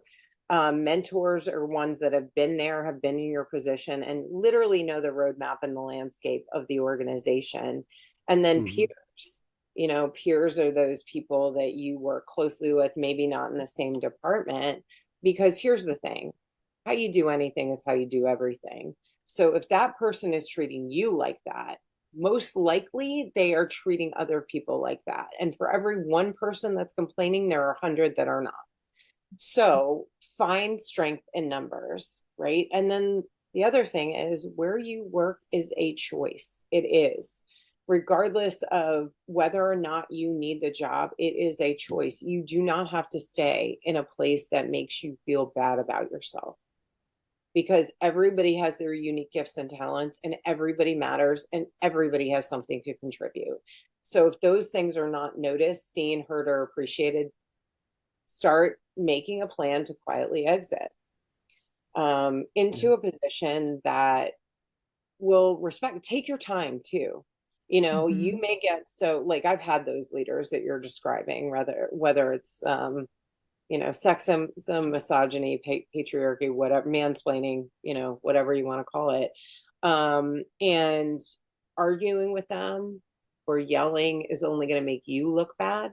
Plus it's get you into a state, which Chris, you can probably speak to this better than I can, but when you're in that fight, flight, fawn, or freeze, all of your resources go to the defense mechanism, right? So when you're getting upset, you're not thinking clearly, your immune system goes down, you know, physically you're kind of in stasis. So just stay as calm as you can, and then quietly start putting together, you know, an exit strategy, because it's always easier to get a job when you have a job. Yeah, so those are the four things that I would say. But I'd be interested to hear how are you two, you know, navigating that with your clients? I'm curious. The leaders that are already aware there is a problem, first it comes as a surprise. Those leaders that are very wired on just getting things done. The first time they get a feedback and people feel offended, people feel they're being rude, that they're not creating a safe environment. And so just helping them understand what's causing it, helping them understand that different people process differently, different people are motivated by different things.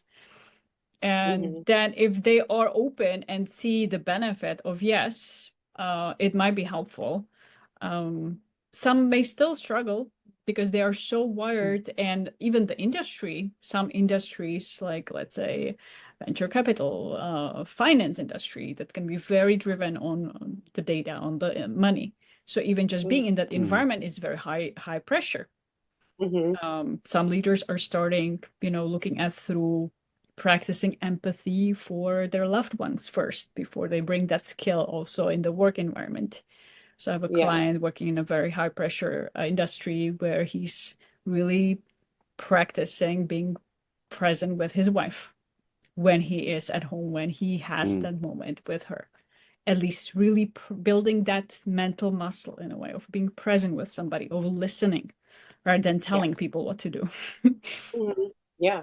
That's such a good strategy, Lucy. Like when I was working with the military, I had a certain number of sessions, and I would say, okay, I want you to go home and practice this. Or I would say, would you be okay with me talking to your spouse? I'm not going to share what you're telling me, but I want to get a picture because they've been with you through the good, bad, and the ugly, and it's going to also help, get results. And that was so great because some of them would practice with their kids. And their kids would call them out, and I was like, well, they're there. So one guy was really upset because his 3 and 4-year-old would not salute him or call him sir when he walked in. So let's work on that mindset, shall we? But Chris, I'm interested how you navigate that with your clients, both, in coaching and your therapy practice. Yeah, I would say I do it very similar to you. I would say I start more with like the purpose. Like, is this really where you want to be, and what do you want to be doing? And what is this what you should be doing? And then from there, I do a lot of the same things. What are you doing to manage yourself? What are you doing to find I like the way you said it, your advocates, your allies, your mentors. I think I use different words, but I like the way you phrase it. I think it's a much more catchy way of doing it. But finding those people and trying to figure out what is that person's communication style. That's absolutely right. It's trying to figure out what do they need in this kind of situation so you can meet their needs. And I've for a while I've thought it's a little bit of a catch-22 for managers because you have to flex to your boss, to the higher ups, and then you have to flex to your employees. And so it's a weird like in between for managers, the middle managers. You always have to like flex to everybody else instead of your own style. Yeah, it's exhausting. It's an exhausting output. The other question I love to ask when my leaders are in that state of, get rid of DEI, which by the way is a major mistake in my opinion. And everybody has one, but I think your success, especially in this global marketplace, why wouldn't you want to have somebody who represents the community that you're trying to serve and support? That would be like the UN sending in a Filipino ambassador to France. Like that doesn't make sense. You know what I mean? Why it, make it make sense. It's like asking a cat to bark. It's never going to happen. But the question I like to ask is, do you prefer to argue for your limitations or fight for your potential, and why? It's a nice reframe. I'm not here to argue for your limitations. That is not what I'm here to do. I'm here to help you reach your highest potential and amplify what's magnificent about you and scrap the rest.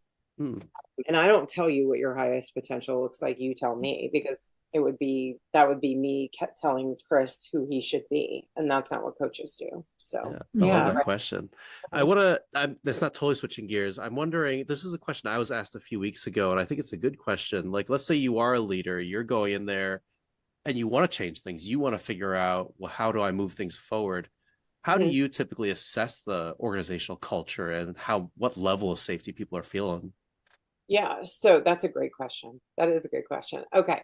So when I have new leadership going in, and typically it's at the C level or senior level, I tell them not to do anything for 90 days.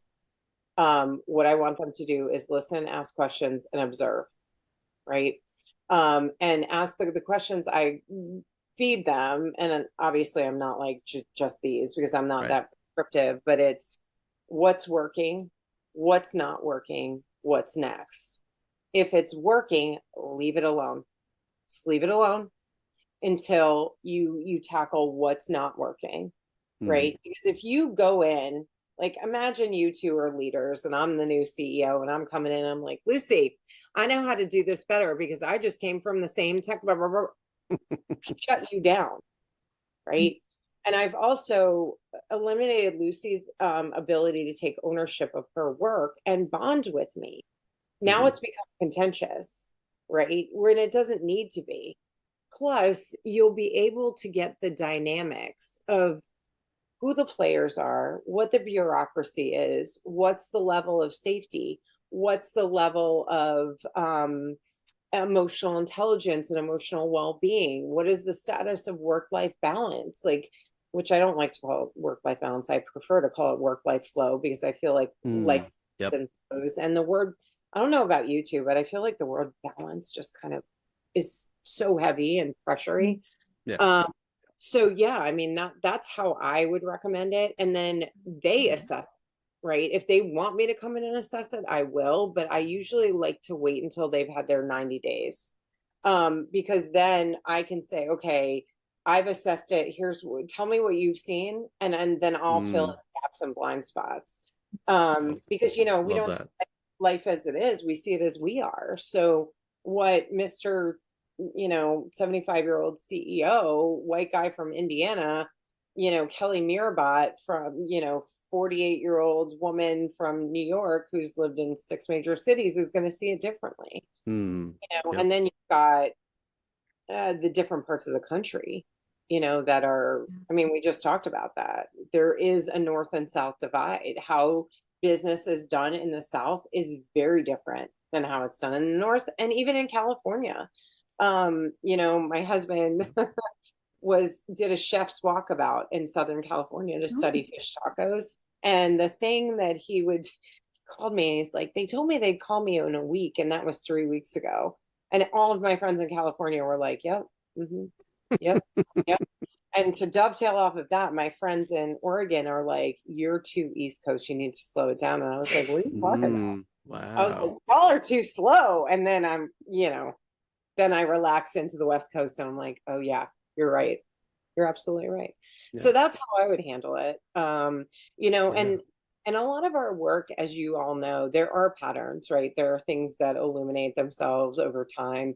But at the same time, each organization is like a microcosm, and we don't often know what we're walking into, right? Because the other thing I'm sure both of you have experienced is sometimes our clients are unreliable narrators. I mean, I've had this idea for a long time using virtual reality for coaching, and it's to eliminate the unreliable narrator so we can see in real time what's going on in certain situations. I just haven't figured out how to monetize that yet. We can keep dreaming because yeah, because it's going in the direction.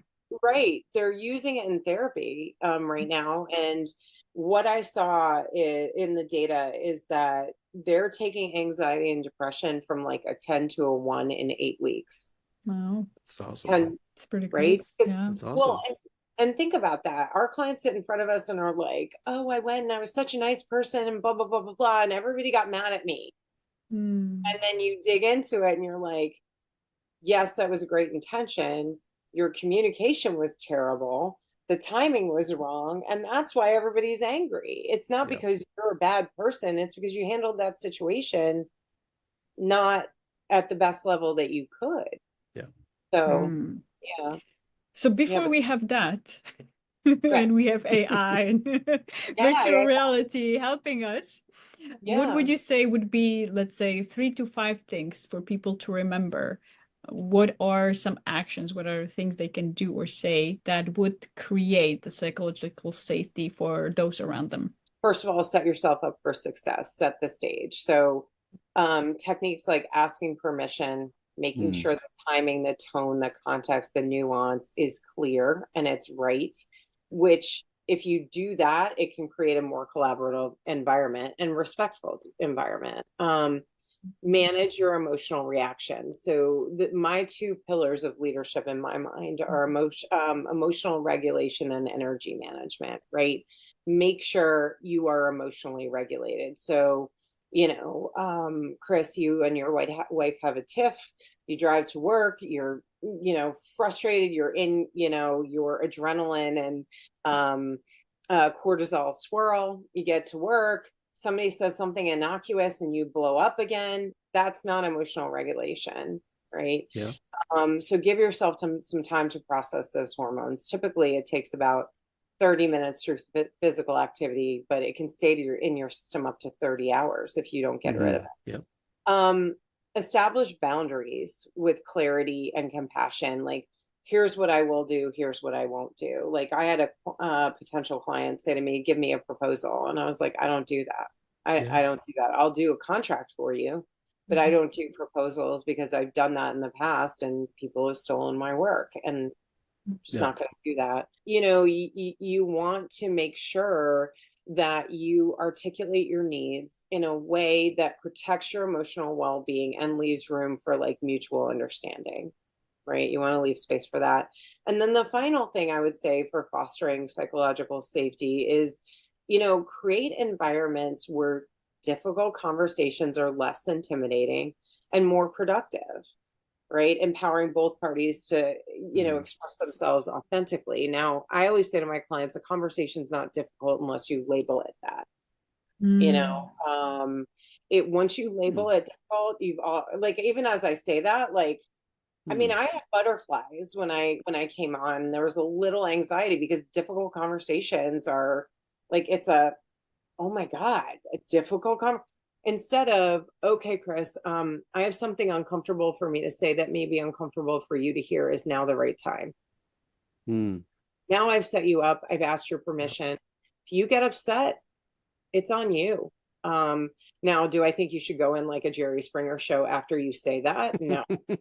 We're not Real Housewives of New Jersey flipping tables here. It would be like, I loved your episode on feedback where you give the specific feedback, give the situation, and then give them the actions and hold them accountable to that. That's the way you want to do it, which is such a great method. And I learned that from you too. So I'm going to definitely implement that. But Nice.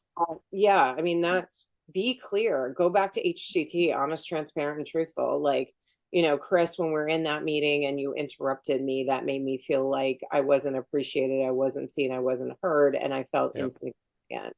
I will tell you, everybody I've used that technique with, nobody said no, now is not the right time. So, and again, you've set the stage. You've set the stage for success.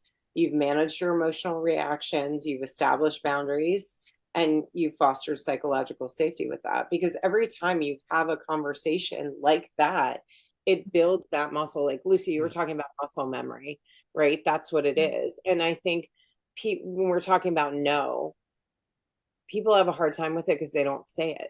They don't have the no muscle. Right. Yeah. In fact, Steve Chandler, when I first was working with him, he said, you need to get 8 no's every day. Every day, get somebody to say no. And that Great was practice. so hard because people don't want to say no. They haven't talked to my kids yet, but that'll be a little bit easier. Good. Teach them no. I don't have to teach them. I think they got it under control. They know. Well, then you learn from them. I know, clearly. I love those tips, Kelly, and I feel really bad that we don't have more time. I wish we could spend another like hour or two on this. Yeah, we can dive on it. Yeah, we can. I'm happy to come back anytime. You all are amazing. You're doing incredible work, and I, thank you doesn't seem big enough to both of you for allowing me to walk with you for a little bit. Well, thanks should be all to you because you're spending time with us. Thank you. If anybody wants to get in contact with you or follow you or just talk to you, how can they find you? Yeah, so I'm on all the social media platforms. So you can just do Kelly Meerbott, which is KELLYMEERBOTT, and then kellymeerbott.com. I answer all my inquiries. I'm most active on LinkedIn, so I, highly recommend you to connect with me on LinkedIn. Definitely connect with me on Instagram. Yeah, there isn't somebody answering my emails, it's me. And I'd love to hear from anybody. If I can be of service or support or find somebody to help you, I will absolutely do that. Kelly, thank you so much. It's been great having you on here and hearing from your knowledge. Yeah, it's been a pleasure. And we hope you'll come back because we'd love to have a part two and Absolutely. really dive deeper into this. Yeah, absolutely. You just tell me when. Awesome. Perfect. Are you a leader who is getting frustrated with your team members because they are not taking ownership for their projects and tasks? And maybe you keep telling them what to do and how to do it, and you get a pushback or resistance, or they just don't do it. What to do in those situations? How to empower people to build ownership and accountability for their own tasks. That could help you avoid micromanaging and more. It can help you become not only a better leader, but also a better partner or friend. Welcome to another episode of The Art and Science of Difficult Conversations, when we believe when you communicate better, you live better. My name is Lucy. I'm owner of Mind Fittery, mental fitness gym for leaders, their teams and families. I'm here as always with Chris. Good to see you all. Good to be here. As always, I'm owner of Leadership Potential, where I work with new purpose-driven leaders to navigate difficult and dysfunctional cultures. Today we're making it a little bit different. I am interviewing Chris today as my guest. Chris, what would you say is standing in the way of people taking ownership and accountability? Lots of different things. That's such a broad question. I think this is one of those things that every manager I've ever worked with or every leader has complained about. Like, how do I get this person to do more of their job, and how do I stop taking on their tasks? But what gets in the way is, I think a lot of times they may not know what they're supposed to be doing. They might not know the task, right? Like, especially if it's new to them, or if you're supervising frontline people or people new to the workforce and they're out of college, they might just not know what to do. So they might just totally be clueless. So they're just going to revert to whatever they've learned before. If they've been trained poorly in the past by other places or a predecessor, they might just have bad habits that you need to break in some capacity. They might not want to do it. Partially, they might not want to do it because they just either don't want to do it or they don't understand why it's important. They might say, that's not a priority. This other task that I do is much more important because I can see why it's important. I can see what the issue is and what happens if I don't complete it. So let me work on this task first. So they might not just understand how important it is, and they might just feel like it's being done to them, especially for change initiatives. If it feels like it's being done to you, nobody likes that kind of feeling. So they might just resist it because they like the way things have been done. They feel mastery over it. They feel competency. So they're just going to be pushing back, or it feels like they're pushing back. I'm hearing there could be different causes of the pushback. Mm-hmm. They don't know what it is. They don't understand it, or they just don't want to deal with the change for different reasons. What would you recommend leader in this situation when they have a team member like that? What could they do? Well, I think it starts with being transparent about what's going on, and because as a manager or as a leader, the best case scenario is why something needs to be done, right? Mm-hmm. If you don't know why something needs to be done, if you're just given an order and you're trying to tell somebody to do something, but you have no sense of why it needs to be done, how important it is, what a priority it is, then you need to go figure that information out first, because you're going to get those questions of why do I need to do this? Why not somebody else? Why is it so important to do it now? You should be able to answer those questions genuinely. And so you should feel confident asking those questions, and not because you want to push back, but because that the more context you're given or people are given, the more they can feel comfortable knowing why something is happening. People want to know that why. So working with your own manager or just understanding what the context is. And if there is none, being clear about that, say, you know what? I don't 100% know what this reason is. I don't know why it's so important, but we're being asked to do this right now. It might be because of this reason. I'll keep finding out. In the meantime, let's talk about this. So then you're still at least providing some transparency about why things are happening. And I think leaders are sometimes, we've had multiple guests recently talk about that, like the importance of being transparent and open. Mm-hmm.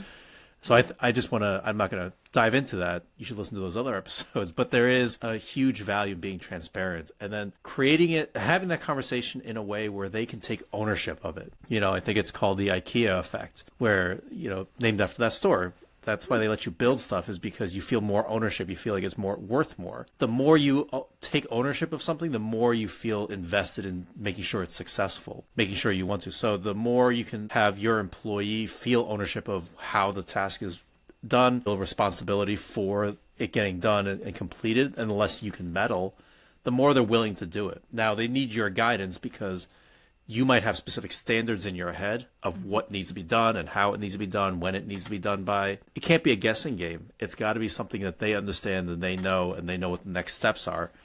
Otherwise, it's free for all. They're going to make up stuff in their head about when is it due, what the quality level is, and things like that. So I say always start with that transparency, show them the context, get them to facilitate the conversation in a way that they can take ownership of the task or the project or whatever it needs to be as much as possible, right? Have them feel like they have a voice in the process. Otherwise, they're just going to push back. And then if they push back, then it's just that opportunity that we always talk about is explore. That's an opportunity to explore what's going on beneath the surface. Is it a fear about something? Is it concern that they're not really able to voice because they're just in that fight, flight, or freeze response? But explore what's driving that resistance so that you can properly intervene the best way possible.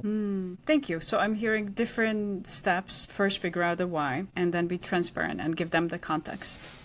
You also mentioned facilitate the conversation in a way that encourages the ownership. What are some of the steps there? Yeah, so tell them start with the big picture, start with what is the goal, what is the thing we're trying to accomplish with this project.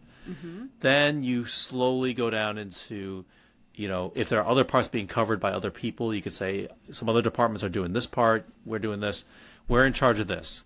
So we have to do this.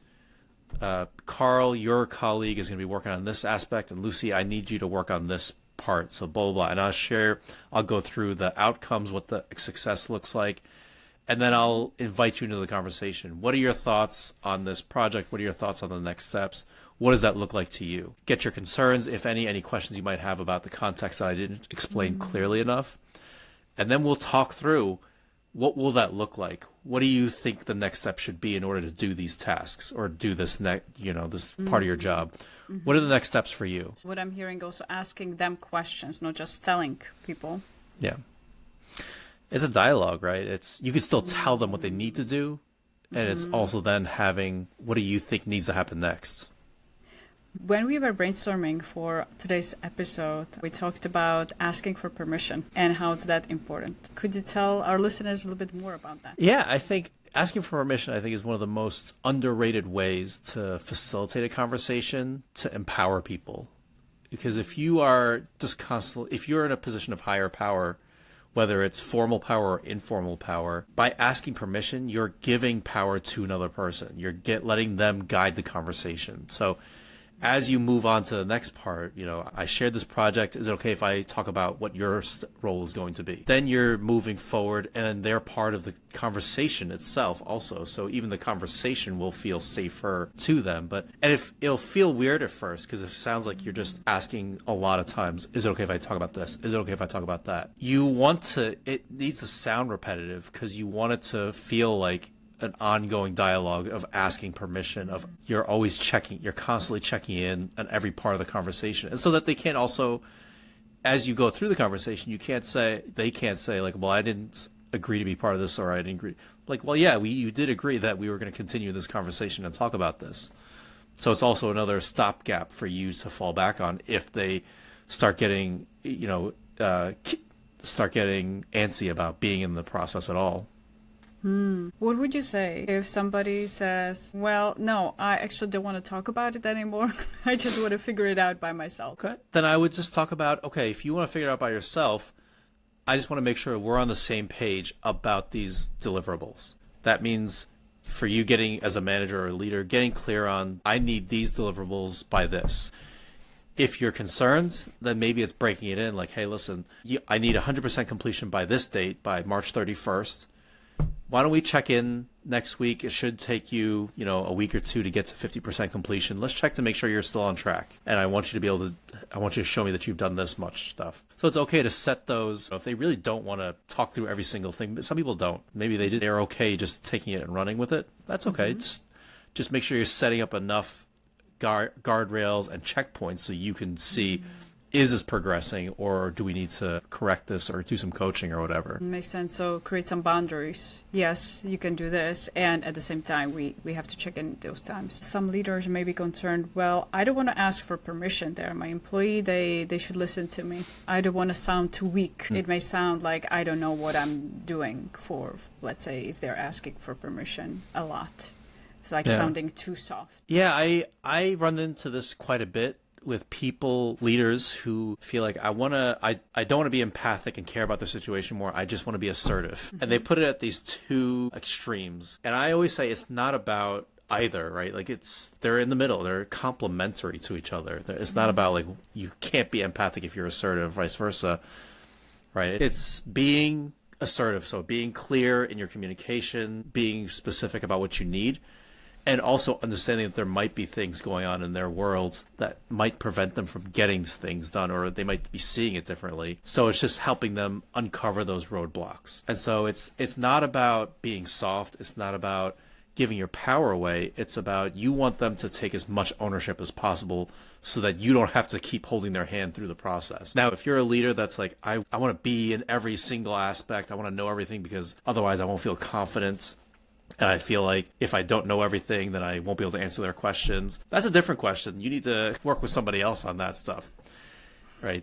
But your employees, for the most part, they want to be able to take off and run and feel like they're doing a good job. And so give them as much guidance as they need. Like, especially some, I would say the younger generations might need a little bit more hand-holding, especially if they haven't done it before, if they're new to the workforce. But either way, the goal is to eventually not have any hand-holding, right? So give them that, start giving them as much as possible and not worry about being too soft. What would be some phrases that you could use that would For be which in part? that middle when asking for permission, let's say, before giving advice or before progressing to the next step in the conversation? Yeah, so I don't like this phrase. I will say that I've seen leaders use it, and I think they can use it. It depends on your personality. To say, walk me through what I just told you, or repeat back to me what I just told you. I don't like that one. It sounds condescending when I use it, so I don't recommend anybody ever use it. But if they do and it works fine, use it. Who am I to say it doesn't work? What I like to say is, what are your steps to get there? How do you want to move forward through this? Where do you want to go from here? It's usually leaving it a little bit more open-ended to do that. Or you can even ask, what questions might you have about this? Right? So it's not even asking if they have questions, it's assuming they have questions, and what are those questions? Nice, yeah. So very open-ended question rather than close-ended. Did you understand what we just covered? Yeah. Did you understand? Because Are we on the same page? Right, because either they're going to lie to you or they're going to say yes and they truly believe that they understand it and they really don't, or they're thinking about something else. So it's better to just really assess what's their thought process in there. So for somebody, a leader that is used to maybe just telling people, maybe because it's faster, it seems to be more efficient. Sounds like one of the things that they can take from this episode is to slow down and pause and maybe ask a question. Yeah. Now, I won't discount that there are times when you do have to be fast. You have to just give a direction and go. There's not a ton of time. And I don't think it's reasonable either to have that everything needs to be like a 2-hour conversation about thoughts and feelings and behaviors. And as somebody that talks for a living, I don't think that's reasonable to do that for every kind of conversation. There are times when you need to just tell them. And I think that's okay as long as you also create space to follow up. So as long as if you say, Lucy, I need you to do this and this and this by this date. I don't have time necessarily to explain it right now, and this is why it's urgent. Can we follow up whatever day, and I'll tell you more information. It's okay as long as you set a follow up for that. Makes sense. And what I'm hearing, you still gave the context and explanation. Yes. It wasn't I would say now. You still need to do it now. You need to do it, and this is like very basic why this is happening, and I want to give you more information at this later time. Makes sense, yeah. So keeps the door open in a way for future conversation, let's say in more depth if necessary. Right. Or helpful. But certainly there's definitely plenty of times when it makes sense to just give the information straight, and you can't have a conversation about it. What would you say are the situations when that is definitely not the right strategy to When just you- give the answer. Yeah. I think when safety's on the line, whether you are in healthcare, whether you're in manufacturing, when there's somebody's safety on the line, you don't want to sit there and wait. You got to, there's safety things happening, right? Or if you are dealing with things that are very time sensitive, like this needs to happen by this date, like by today or right now, or, even retail, if you are with a customer, if your employees with a customer, you don't have time to suddenly like pull back and say, sorry, sir, ma'am, we need to have like a hour-long conversation and then they can help you with what you're doing. Makes sense. That's not like there are times when you just need to get in and out and, because they're in the middle of something, they're doing something very, very time sensitive, and that's okay. Makes sense. What about the other situation? When people notice or leaders notice, I keep telling them all the time, are they situations where they should really pause and ask questions, ask for that permission? Yeah, I would say it's before you even leave that first conversation of like you gave them the task and you're having that longer conversation in general and you're doing the task, you should always end it with, how do you want to handle this if we don't get this done or if you're not able to get this done by this date and time? And you're trying to build in right away that conversation of what is just that there are consequences if this doesn't get done. And you're getting their buy-in even for that part, right? Like you're getting their buy-in and their idea of like, this is what's going to happen. And so it might be, it's not about like being punitive or expecting them to fail. It's just recognizing that something might come up that you might not be able to do this. Whether you do it on purpose or not, something might come up and you're not able to finish this. How do you want to handle it? And just keeping it super open-ended. Now, then if they don't follow through, then it's taking that time to explore, hey, listen, I just want to talk about this. You had this thing due by this today with this level of quality, whatever the level of quality was, and it's not done to that standard or whatever. Right? You're missing this, and this. You've done this incorrectly, or you haven't done it at all. And, we talked about this, right? So you're laying out the facts, but then you're also asking them, like, what led to this? What happened here? And then you have to decide from that point, like, is it a reasonable reason? Is it a reasonable thing that happened that got in the way? Or is it something that just keeps pushing off? And you should have also, by asking, how do you want to handle this if this is not done? Then you'll know, like, what your next steps are. Because your next step might be a written warning. It might be following your disciplinary process, because if they've let this project go, they've let other projects go or tasks go, you're thinking, okay, we've talked about this and I've tried to coach you through it. I've tried to give you these steps. I need to follow the disciplinary action route, right? It's not going to be fun. It's not going to be happy for anybody. At the same time, if you don't follow that, you're just saying it's okay to do this. It's okay to not do this appropriately. So you have to follow that process and the procedure. You're following the guardrails of your organization. Makes sense.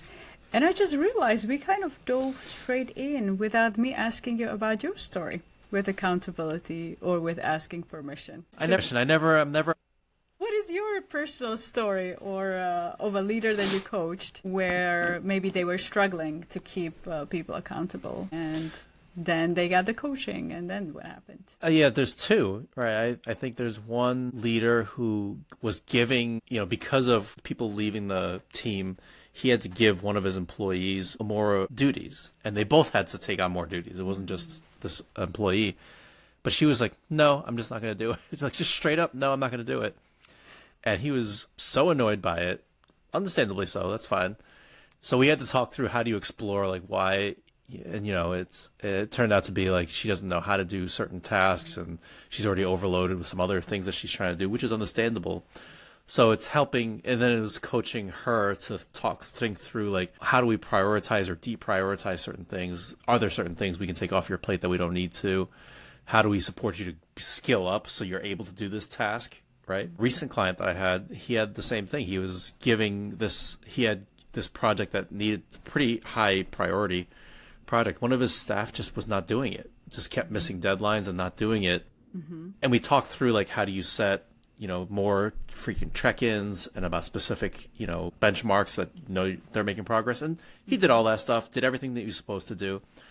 Still had to let her go because she just kept missing all of these deadlines, missing all of these benchmarks, and just would not say like she didn't understand it or didn't want to do it. She just said, okay, yep, I understand it. It wasn't giving any information, so you can't help in that situation, right? If they're not giving you any information to work off of, and you're facilitating the conversation as best as possible, at some point you're going to run up against these are actual policies and procedures that you're violating. That's a great example, because some leaders may say, well, maybe I just need to have the conversation in a different way. Maybe. What I'm hearing from that story, yes, you can try to have the conversations a different way, but also sometimes, even no matter what kind of conversations, it still sometimes leads to ending of the employment. If the targets are not being met, maybe that's the wrong person for that job, or that the job position is not the right fit for them, for their skill set and interests. Yeah, it might not just be a good fit. And that's, it's not like a fun thing. Like we shouldn't be celebrating it. But it's just an unfortunate, like it's a disruption, right? It's somebody's job, it's somebody's paycheck, trying to pay their bills. It's tough. And at the same time, you're also, as a leader, you are responsible for their team's function or the organization's function or division. You're responsible for more people than just one person, right? And so it's a trolley problem, right? So if you keep giving this one person extra chances, you're sacrificing everybody else to save this one person. And I'm not saying you should do one or the other in the trolley problem, but in this situation, you have to wonder, by letting this go on, how is it affecting the rest of the culture and the team by you picking up the pieces or letting this person not do their work? And that's part of being a leader, making really the hard decisions sometimes. Yeah, absolutely. Which can mean even having the conversations about possibly terminating someone. Yeah, unfortunately, yeah. Yeah. Your story reminded me of a client that says that is struggling to keep his team member accountable. And whenever he brings up something, when she makes a mistake, and tries to empower her, ask the questions, and either she says something, it's not fixable, it's somebody else's fault, or she starts crying. What would you say in this situation? What might be helpful for the leader? Yeah, and so this is, you're not managing up, this is just one of the people that you oversee? Yes. Yeah, I say for crying, you just gotta name it. Like, hey, listen, this looks like it feels like this is a really tough conversation for you. Do you want to take a break and let's come back to this, or do you want to continue? I think it's human. We want to, well, if we care, if we like this person enough, we don't want to see them suffer. So we don't want to see them crying. It's also not healthy for us to keep engaging into that too much. We're not their therapist. Spoken as somebody who is a therapist, you're not their therapist. So you don't need to sit in there crying with them for, because they're not like suffering, right? It's not like they're grieving the loss of a family member or a parent or some kind of difficult life situation or whatever it is. They're just unhappy about what's happened, this performance conversation. So you need to name it, reflect it, show that empathy that you care and you recognize it's tough, and then just take a break. Say, hey, listen, do you want to take a break and come back to this? What if that's their strategy whenever they hear difficult feedback, starting crying or getting very emotional around it? Yeah, then I would start the conversation with asking, hey, listen, I know that the past 3 times we've talked about this, I need to give you this feedback, and it's been really emotional for you. What do you need to be able to stay in here and hear this feedback? That's a great question. Asking and putting that on them to be accountable for and asking for what they need. Right. It's hard to tell if somebody is using it specifically to do it, right? They could genuinely just be doing this. They could genuinely just be crying because it really makes them feel uncomfortable in whatever way. And that just could be their reaction. So it's making, like you said, it's empowering them and thinking through, like, what do you want to do? What do you need to be in this conversation? Because I need you in this conversation. Beautiful. Chris, any question that you want me to ask that I haven't asked yet? No, you asked all the right questions. As always, the hard part is just executing and having the conversation with your employees. So, my next question on that, what would support people with execution? Practice. I think practice giving these instructions with somebody. And you don't have to practice it all the time, not as much as like a speech or a difficult conversation. It is worth just thinking through what's your style. How do you want to do it, right? I was just coaching somebody who gives an instruction and then waffles on it right after, before she even has any conversation. She's like, I want us to do it this way, unless you think there's a better way to do it. And it always, like, the frustrating thing for her, from her perspective, is it always invites more conversation and delays the work even further. Right. So it's about, how do you just practice so that you feel comfortable saying those instructions or the feedback or the words you need to say. And then from there, then you can kind of extrapolate to whatever else. But yeah, I think that practice is really helpful. And working with somebody else, it doesn't have to be a coach, right? It could just be a peer, a friend, your partner, anybody. Just say, how does it sound? I want to say this. How does it sound to you? Nice. A phrase that came up for me is for all of us to remember, or especially those of us that fear, I really want to get it perfect. I want to get it right. And at the beginning, sometimes we don't get it right and we may mess up. And to remember that every master was once a disaster. Wow. What a quote. What a quote. But true. Yeah. We all learn from our mistakes more so than from our successes. So I think if you can practice and make mistakes, especially if you find a safe place to do it, and then you don't have to feel as much stress about it. Absolutely. Chris, if somebody tuned into our episode just now, what would be the 3 key takeaways that you want them to have? Yeah. Number 1, be transparent and give context when you're trying to give a project or a task to your employee. Make sure that you and they understand why something needs to be done, when does it need to be done, what does success look like, so that they can understand the big picture. You want them to see the big picture as much as possible.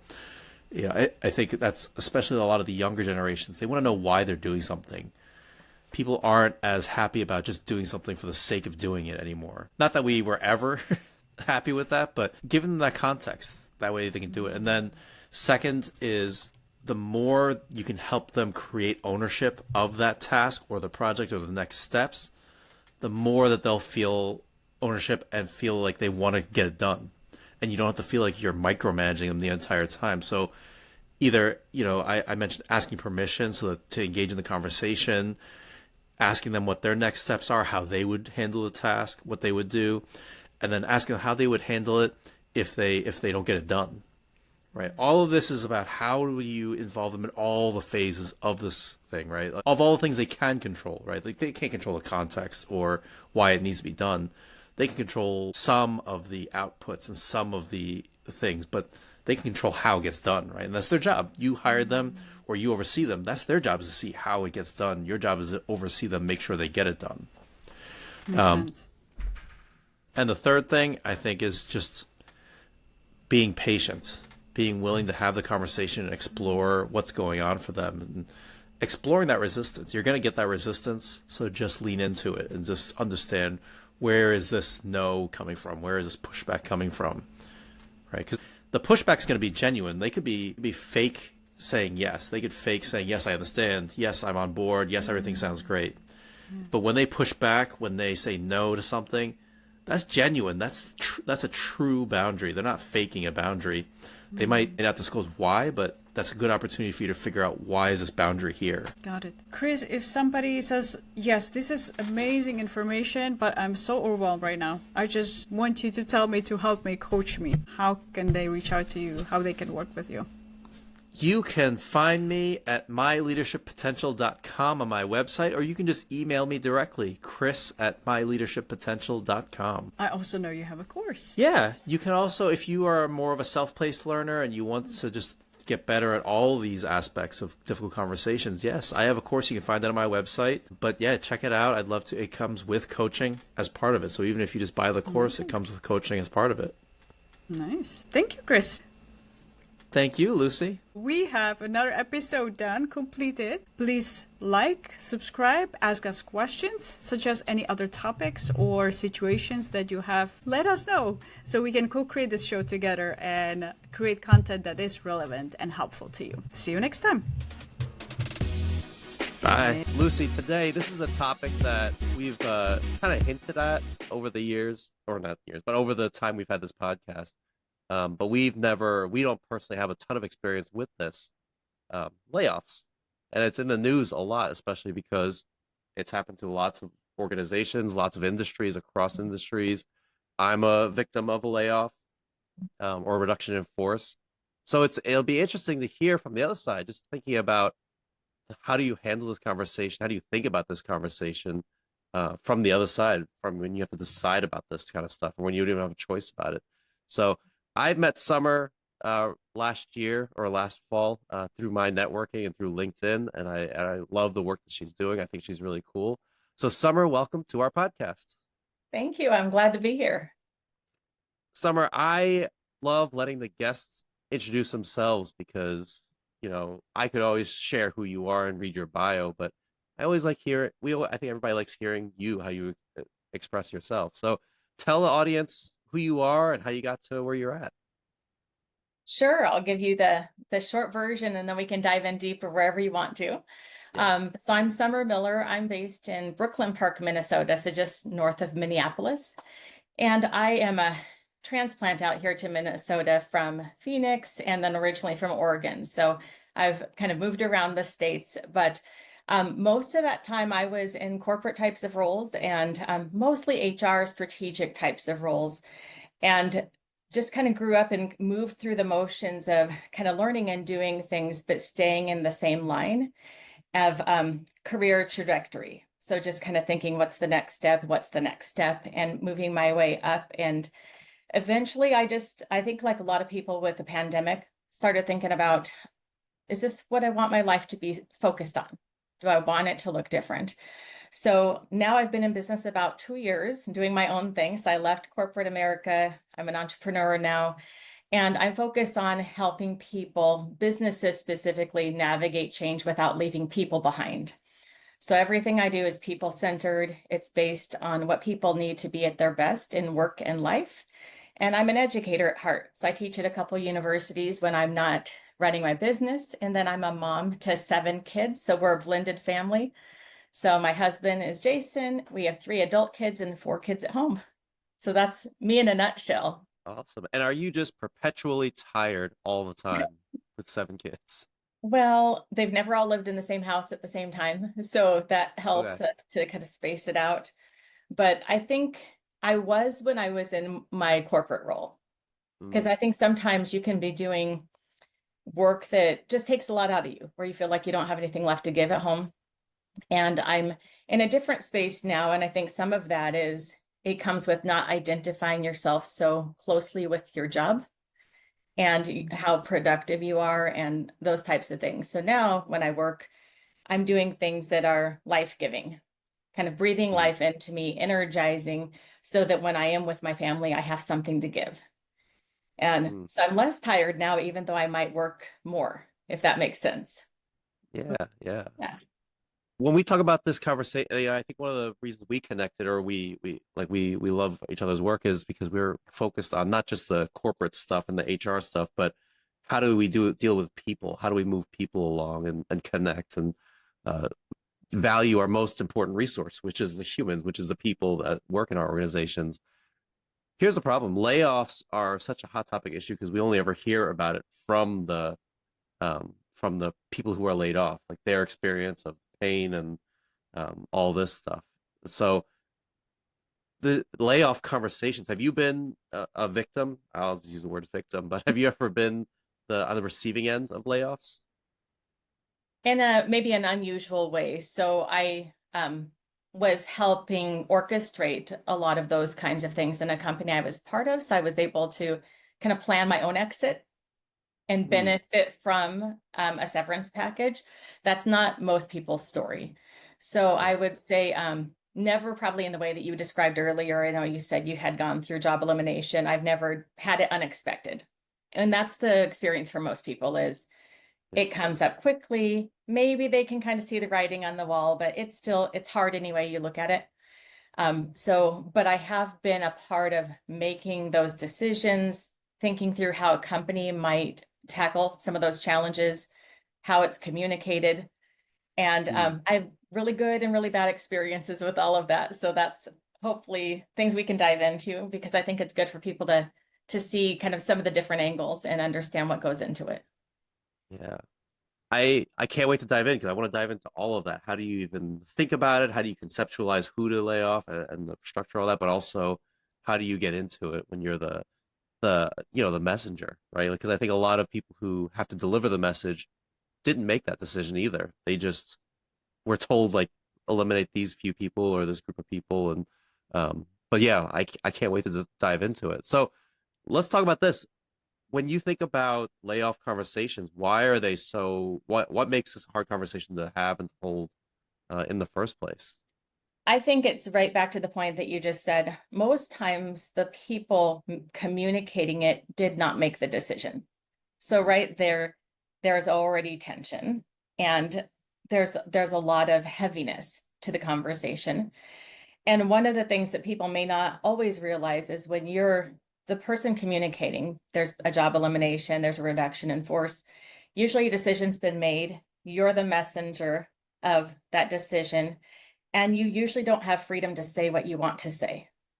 And people don't always realize that. But when things are happening and maybe there's a need to, it could be we're eliminating jobs because we have to achieve cost savings for a reason, right? There's some business reason that's driving this. The company is trying to do their best to make a business decision and to not make it personal, because then it's more fair, right? Kind of removing bias, basing it off of objective factors. But part of that is also being really objective in the language. Kind of why did this happen? What's next? And so that's why it sometimes will feel scripted to people if they're on the receiving end. Kind of these are the facts. This is what's happened. Here's what you can expect next.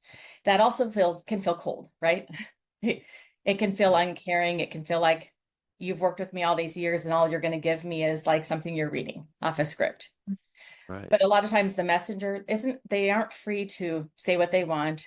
They can't insert maybe the empathy and compassion that their heart wants to, because they have a role to play as a leader of that company at representing that message, and it's provided to them. And that can be super hard on the receiving end because you don't have all that context. You just know, hey, Chris, you've been my boss for 10 years. And now you're telling me this like you don't even know me. And that's hard for the person receiving it for sure, because it feels out of nowhere and it conflicts with the relationship you have with that person. It doesn't make sense. And it doesn't make emotional or rational sense in that moment. But if you're the person giving the message, it can be heartbreaking to say, gosh, I've worked with Lucy for 10 years. I want her to know how valued she is and how important as a human being right now. And I don't feel like I can convey that. So there's a lot packed into that. But I would say one thing I would want people to know is that you often just don't have all the context as the person giving the message or the person receiving, because a lot of times we're kind of in this messy middle of the company. We're not in the driver's seat. We're just helping to move things along in the best we. That's so interesting, because I had never thought of that, because it does seem cold. I think there's ways you can kind of help manage the conversation, but yeah, it's not. I never realized you couldn't say certain things. Have either of you seen the movie Up in the Air with George Clooney? Yeah, it's been a long while, but I've seen it. So it's really about, like, I guess his company is, he goes around just like being the messenger. He's like the heavy hand that like lays off people and gives a message. Well, some people will want to outsource that, or they'll want to have it done by HR or done by somebody else, so that the leader who has the personal relationship doesn't have to be that person. At the end of the day, I would say, especially in larger companies, there is more of a view of what's the risk here. How should we say this so that we're objective and fair, but also to minimize risk?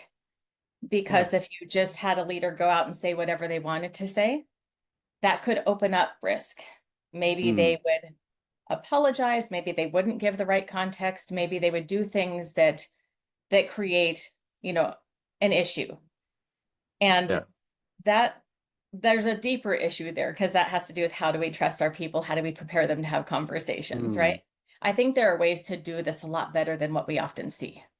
But the reality is we're risk managing in a lot of cases in these conversations. Let's dive into that now. Like, how can we, I think we'll go explore other things too, but I think while we're on it, how would we better trust people and be more transparent and balance that risk? Because I think it's fair to balance risk, but how do we be more human in that approach? I think it's one of those that there's not the way to do it that's right and everyone Yeah. else is wrong. It's so nuanced, but I would say it has to do a lot with the culture of the company to begin with, which we can't fix all of those cultures that are not healthy. But I would say usually when there is a job elimination, reduction in force, or whatever terminology is used, there's a business reason for it. And I think sometimes we're a little bit too protective of that business reason, what's behind this. But we're dealing with grown-ups, people who can understand complex things if you just bring them along. And so sometimes I think employees, maybe they can't know all the things that are happening behind the curtain, but they can know we need to grow or we have certain targets. And to meet those targets, these are the things that need to happen in our company. And if those things aren't happening, then we probably have to make adjustments. Well, how could we do that? Here are the levers that we can pull, right? I think it's okay to be transparent about this is how we make money. This is how we stay in business. This is how we stay competitive so that people understand what part they play in all of that. I think that's a first step. It's more empowering for people to know how can I influence growth and success. But that also helps people to better understand when we're not successful or we're not growing or we face some kind of headwind, what are maybe some of the things we're going to have to do or look at or consider. So some of it is just treating people like grown-ups and helping them understand this is what it takes to run a successful business and here are the things that we can consider. That's part of it. But I think that when you have those messages, when you have to say the hard things or let people know, here are some of the potential realities, it's understanding that there's certain things that people need to be at their best. So we want people to feel trusted and involved and to feel like they have some autonomy. So along the way, before you ever get to the point of job elimination, you can build in some of the conditions for people to be at their best, to be more involved and more part of the conversation. I'm wondering, kind of from your thought process, what are people that are receiving the message going through? Because I know what I went through, and I'm happy to share, but I'd love to hear from your perspective too. What do you think the people generally are feeling, thinking, needing, wanting when they're receiving that message? It could trigger fear. It could trigger a lot of emotional reaction. You have to do something with it, kind of that fight or flight or freeze reaction, right? There's a threat in front of you. You don't understand it. You don't have all the context. It's even hard to take it in from a sensory perspective because the emotions are probably high. And so you'll see different reactions. You'll see people who just shut down. It's like they're not even there. You'll see people who are more, they want to kind of negotiate or fight for something. So there's different reactions that sometimes, and sometimes it'll be anger, right? People will get mad and want to point blame somewhere else. Those are things we do to protect ourselves. We hide to protect ourselves. We engage to protect ourselves. So you see all of these reactions. They're kind of stress reactions. And they sometimes don't make logical sense because you think I'm just telling them the facts. This isn't personal, right? It is personal to them, right? It's a threat to them. And I think that we have to understand that people need a way to sometimes time to process that in different ways. And the objective facts aren't enough because that's only engaging them intellectually, and they're not in a space to hear that well because they still feel deeply in that moment, and they're not ready to just digest all of the facts, all the things you're reading off a sheet of paper, right? Yeah. So it makes sense sometimes when you say, well, this reaction seemed out of hand, or this seemed like an overreaction. We just have to remember people are in self-protective mode, right? They're just trying to manage the threat in front of them in the best way they can. And it does feel like a threat, even if it's said kindly. It still is scary, right? To have something like that said, like all of a sudden my livelihood is in jeopardy. Right. It's a scary place to be. And I think sometimes we think we can just kind of logic people into being okay with things where I don't know if you've read, there's a book I like a lot. It's called Switch, How to Change Things When Change is Hard by Chip and Dan Heath. Have you guys? That's on my list of things to read. I just started reading it. It's a good one. I want to say it's It's not a new book, but it's one I keep coming back to. It's talking about, I'll break it down very simply. It's the idea that we have kind of the need to intellectually understand something. So the head and the heart, right? And we often are just speaking to the head. And they use the analogy of an elephant and a rider. So an elephant and a rider sitting on top of the elephant. And the rider is who you direct. This is where we're going. This is what it looks like. Kind of here's the vision. And the elephant is more of the emotions and motivation. And even if you tell the person, here's where we're going, here's the direction, the emotions, the elephant is stronger than the rider, right? And so if you can't move emotionally, if you don't feel motivated and confident to take steps forward, you can be stuck. And so but the way we orchestrate change in businesses is to speak to the rider. It's the intellectual understanding. And we don't think about how important it is for a person, a human being, to feel confident taking steps forward. And that's not just about job eliminations, layoffs, and all of that. That's anything. Yeah. You're talking to a whole person who lives, you know, a broad, varied amount of experiences. And it's never just about the facts and the objective facts in a situation. It's always about the whole person. It sounds like really not just having the logic to play a role in that process, but also empathy rather than judging, but having maybe empathy for everybody involved in the process. Yeah. Not just for the person who is receiving the news that can be scared and frightened, upset, angry, or just frozen and in shock, but also for the leader that is delivering the news. That oftentimes the leader didn't make the decision. They may not agree with the decision. They might be going through their own insecurities at the moment and fright and fear and lots of different emotions. But even if they are making the decision, that can bring up a lot of feelings. So it's an emotional decision in a way and a process, which makes it difficult to deal with for a lot of people. So having empathy for each other and kind of understanding this is difficult, even when it seems like the leader is very cold. Maybe they have a reason for it. Yeah. It's so good you brought up the other parties, because I think sometimes we're just thinking about the company, the person, and that conversation, like how we're messaging something. But the person who gives the message, it's very hard for them to feel like I just said this in a way I would never say it if I could choose, right? And it's also hard for the people around the person who has been eliminated in their job, because Absolutely. people are, when you think about how many companies and teams think of themselves as family, right or wrong, sometimes we have these cultures that are family oriented, and you spend so much time together and you build these bonds with people. Now all of a sudden somebody's gone. That's devastating for teams and coworkers and leaders. And I think that it's one of the things I try to help influence when I'm working with a client who's facing something like this, is how the idea of how do you uphold the dignity of humans through this process as best you can. Because we know it's still a business. It's not a family, it's a business. So we have to think through, okay, what's the business decision and what's the best way to care for people while we are still meeting business needs? And sometimes there are things that you can do. Let's say for a scenario that job elimination is inevitable. Positions have to be cut. The decision's been made. These are the people that will be impacted. You can still think through, how do we set them up for success? Are there things we can do to help them bridge this transition well? Can we give them some time to transition out well so that they can connect with people that are important to them, so they can wrap up work in a way that they feel proud of, so that they have the support they need to move to the next step and so forth. And too often companies will cut their losses quickly. They'll just say, and today's your last day, because that feels cleaner sometimes to the company.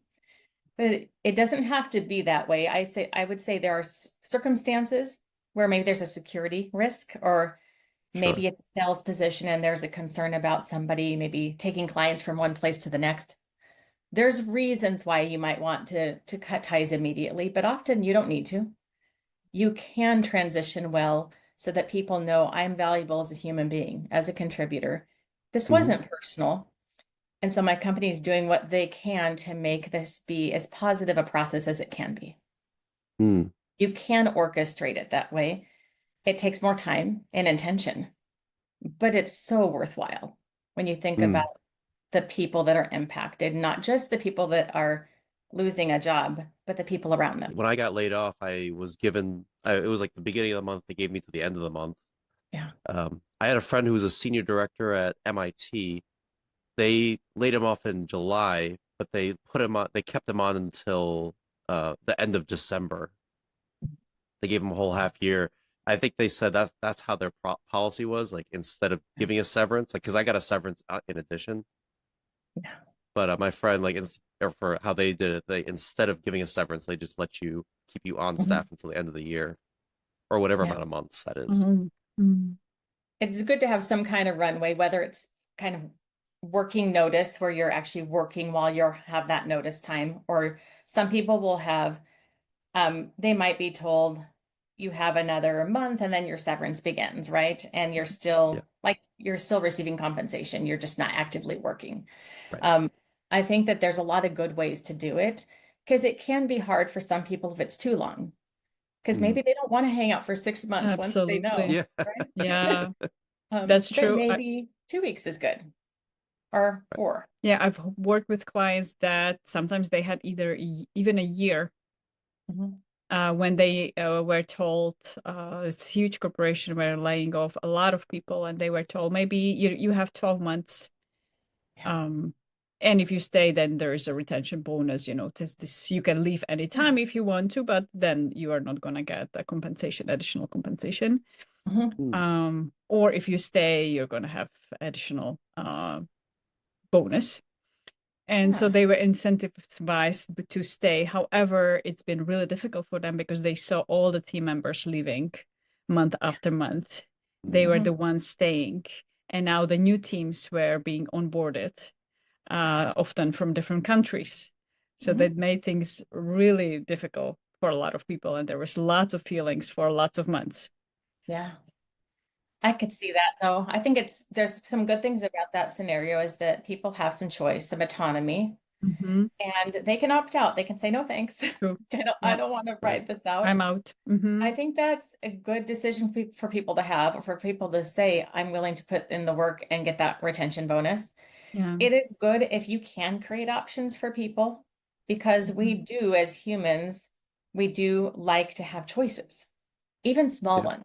It does, maybe you wouldn't have chosen to have your job eliminated, but if you can choose something about how you exit so that you can care for yourself and your family if you have one at home, right? Those types of things, it's great to feel like you're in the driver's seat. And I think we need that in some respects, even in the tiny ways that might not seem significant to a business. Just being able to choose. I know sometimes we would say, we would love to have you stay on for the month. How do you feel about that time frame? And so I've had people come back and say, I'd really like, now that we know, I just want to transition my work well. And then when I'm done with that, could I exit? They didn't want the month, but it gave them a choice, right? Because I could give flexibility there. It wasn't like they needed to leave immediately. I wanted them to leave on terms that were good for them. And that's much more empowering than me saying, and you have to be here through this day at 5 p.m. Yeah. Right. Well, especially because if you've transitioned off all your work, at some point you're just sitting there not doing anything. That's what they end up doing, because they don't want to put anything new on their calendar, and they don't want to take on anything new. And then eventually the days get really light and they're just kind of hanging out, and they're like, I think I'm ready, but they need to ride it out to a certain day and time. So if you can give them some choice there, say, yes, take the time you need to transition, then let me know, when you feel like you're ready and everything is moved to the other people's plates and you feel like you're in a good place. That can be a really meaningful thing for someone. I think that sometimes we're afraid of giving people too many choices at that stage, but I've seen people with companies for 25 to 30 years that are cut off and told, today's your last day. Ouch. So you can do this really badly, or you can do this well. I think we have to be realistic with our expectations, though. You want to create the best experience possible. It doesn't mean it's going to feel good. Mm. And we can put a lot of pressure on ourselves, like, I want this to be a great experience. Well, it's maybe not going to be great. It's not going to feel great because somebody's losing a job. Yeah. Right. But you can still, in the midst of something hard, feel really valued as a human. So I think we have to kind of grab hold of what can that look like? How can I help this person to know they have absolute value, even in the midst of something hard? So one of the things is really thinking about from the perspective of a leader, either leader who has a decision-making power that they can impact the decision-making. And so looking at how can I give them maybe some choice, some options. Yep. Anything else they should think about how to make it more human for them? What else they could do to make it easier, this hard situation and process? It probably depends on the situation, but I would say one thing I think people should do when they can is to have a conversation one-on-one instead of having a large call with a bunch of people who are all impacted at the same time. Mm. Because this feels really personal to people. So having a blast call to announce it or a blast email is pretty insensitive. It's efficient, but it doesn't mean it's the right decision. So that's something that I think people should really be mindful of is what's the best way to share this message? So this person's dignity is upheld, right? That they know they matter. Even if I'm reading from a script, people deserve a one-on-one conversation and a chance to ask questions or to connect back with questions, because sometimes in that moment, they don't know what to say, right? True. Yeah. They're not ready, but you could say, here's the path. Digest this. I know it's not easy to take all this in. Let's connect back if you'd like at this time and date or when you're ready. So creating that connection back to you so they don't feel like they're just left out with all the things spinning in their head. And to go with that, I would just say it's remembering that humans, we need an amount of certainty in our brain. We need something to anchor to. And in a time like this, people have a hard time wrapping their head around what's happening, their head and their heart, right? Even if they saw it coming, I know people who have said, oh, I expect this, right? But still, when it happens, the emotions and the brain is swirling and all of that. And it's knowing that people we have a need for certainty. And if it doesn't exist, we will create it for ourselves because the brain needs to anchor to something. And so sometimes we'll make up scenarios. We'll say, I know this happened because they like her better than me, or they like this guy better than me. Yeah. And you'll make up a how did we get here? How did I become the one that was impacted? And it's often it's within our power as leaders to give some context. How did we make a decision? So that people don't have to spin out of control. And you can say that in the moment, which is hard for people to hear, but you can also let them know as a business practice when we need to look at things like this is how we make decisions so that it's fair and objective and we can remove as much bias as possible. And I've had teams I worked with that understood that. Like we have a process we go through.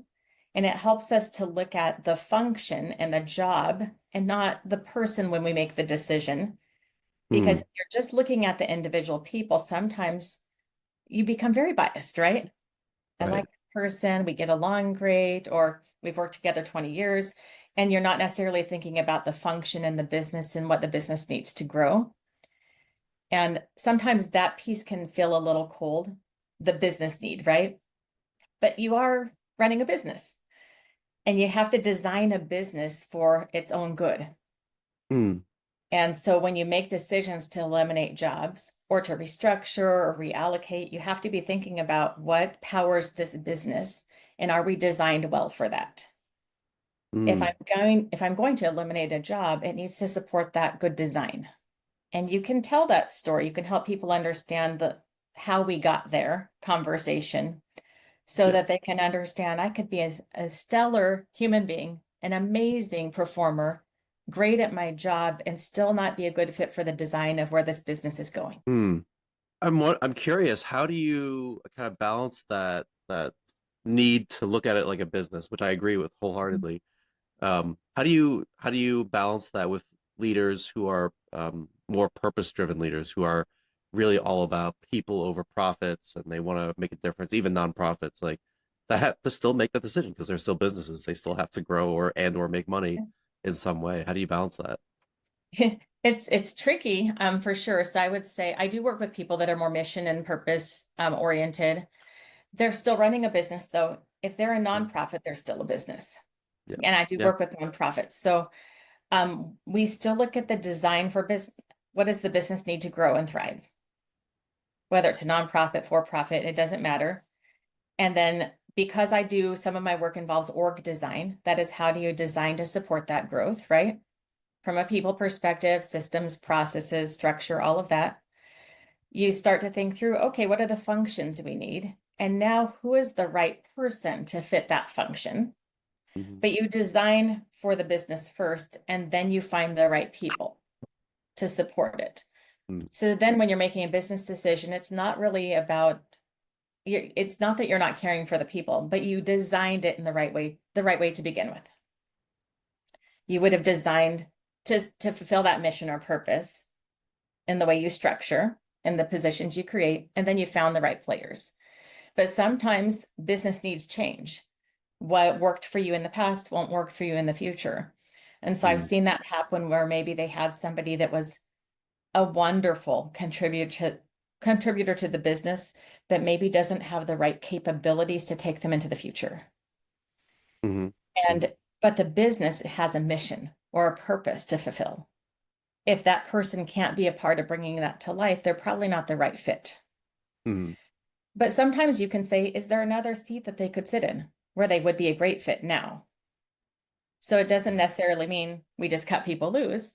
I think in a lot of cases, you can say, maybe there's a shift that makes sense. Yeah. This person used to lead, fundraising. Now could they lead this other function? So I always look to see, is there another possibility to retain great people? Would you say you're more of a fan of reallocation as opposed to, or as an approach before you think about layoffs or reduction in force? I would say strategic, maybe movement. I wouldn't just say, let's lift people from this job and put them over here because this is what we have now. Because that's not going to be what everyone wants anyway. People want choices. Yeah. We need some autonomy. But I think it's good to say this position's being eliminated. Here are some positions that might leverage the skill sets that you have. Would you be interested in one of these paths? And so I've seen that happen before where I was at a company where they eliminated everybody who had a certain job title, a coach title, right? Like performance coaching. And that's just because that function didn't serve the design of the business and the growth they needed. And it didn't mean that wasn't valuable. But there were a lot of those folks that had skill sets where they could step into kind of project roles. They could step into training and development types of roles. Like there were other things that they had transferable skills for. I don't think it makes sense to just lift and shift them to those jobs, which sometimes people do that. They're just like, and now you're a trainer, or and now you're over here. But Yeah. I would like to help people see those possibilities and what their appetite is for taking on a new adventure, but then giving them the choice to opt out, to say, if these paths don't look interesting, there still is a package here that you can take. And make it as generous as you can make it so that they can transition well to the next thing. But I think in the best cases I've seen, people have a little bit of a choose your adventure. Like I can stay and do this. I can, and sometimes they have to apply and be considered like anyone else, but they're well positioned and they can be put in a priority queue for internal positions, right? Yeah.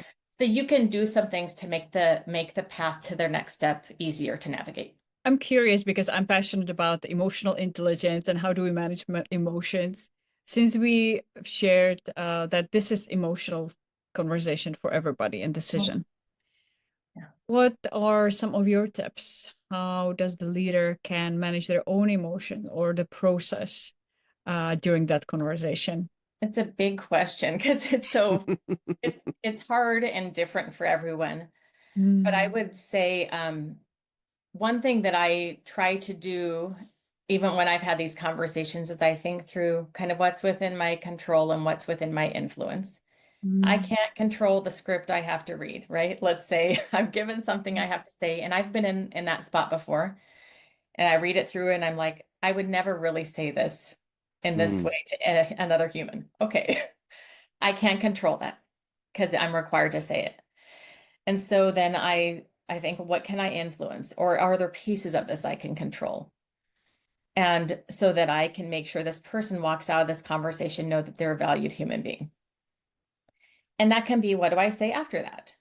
Okay, we've gone through this detail. Then I can enter in with, I know this is a lot to take in, and you're probably going to have questions and maybe want to talk through some stuff. Here's how we can do that. I'm committed to helping you land well in your next step. And I don't know what all that will involve, so I'd like to connect back so we can talk through how I can best support you. So it's that extra stuff, right? It's me being able to put my fingerprints on the experience as best I can. And you can do that without compromising the script. I'm not apologizing for what decision's been made, because that's not my role in that stage. My role is to care for the human and to be available to them when they're ready.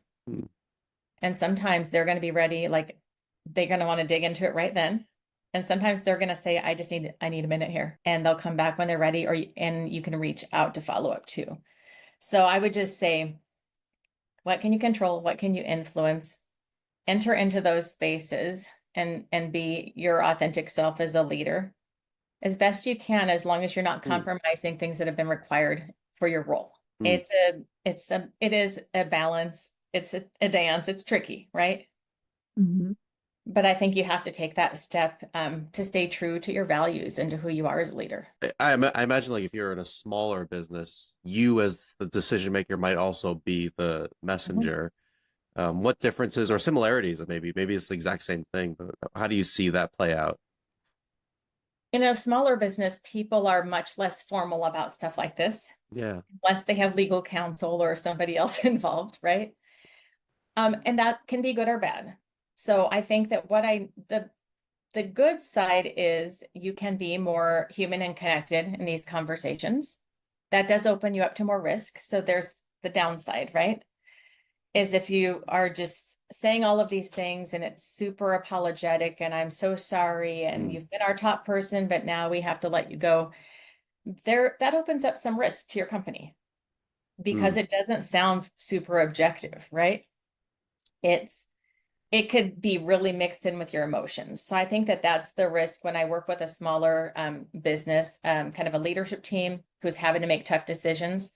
I try to really guide them to focus on the business function before they start deciding who's impacted.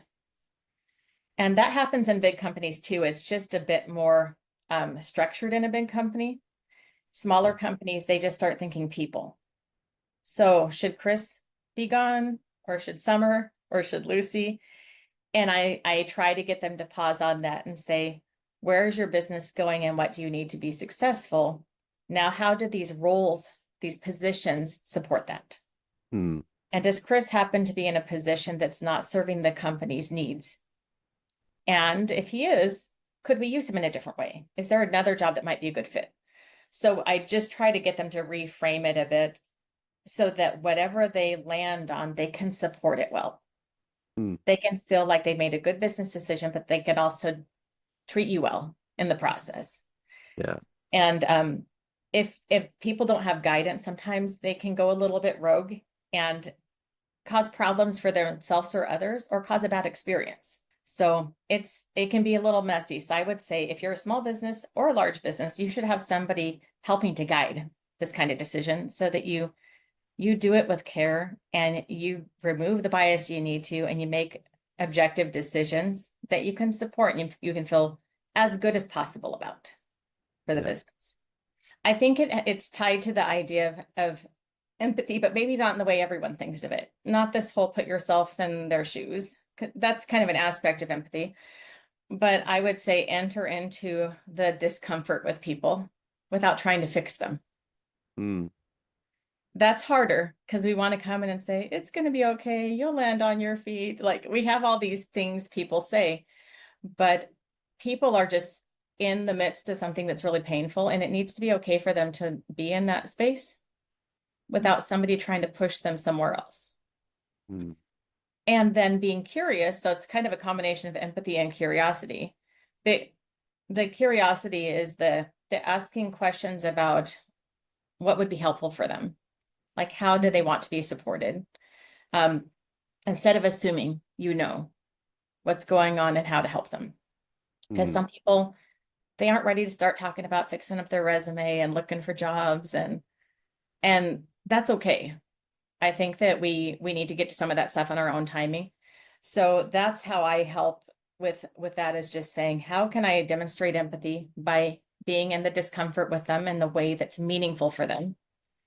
And how can I ask the right questions so I know how to support them in a way that matters? Not the way I would want it, the way they need it. And some of them want nothing to do with you because you're the messenger of some bad news. But then I sometimes say, is there someone else that could be helpful? If not me. Sometimes it's a peer. Sometimes it's someone in HR. It doesn't have to be me. I just want to know they're cared for. I love them. So that sounds like really creating that space for them to feel whatever they're feeling at the moment. And also showing support by not assuming we know what they need or want, but actually having curiosity and asking questions. How can I support you in this situation? Or whenever you think about it, let me know. We can talk about it later.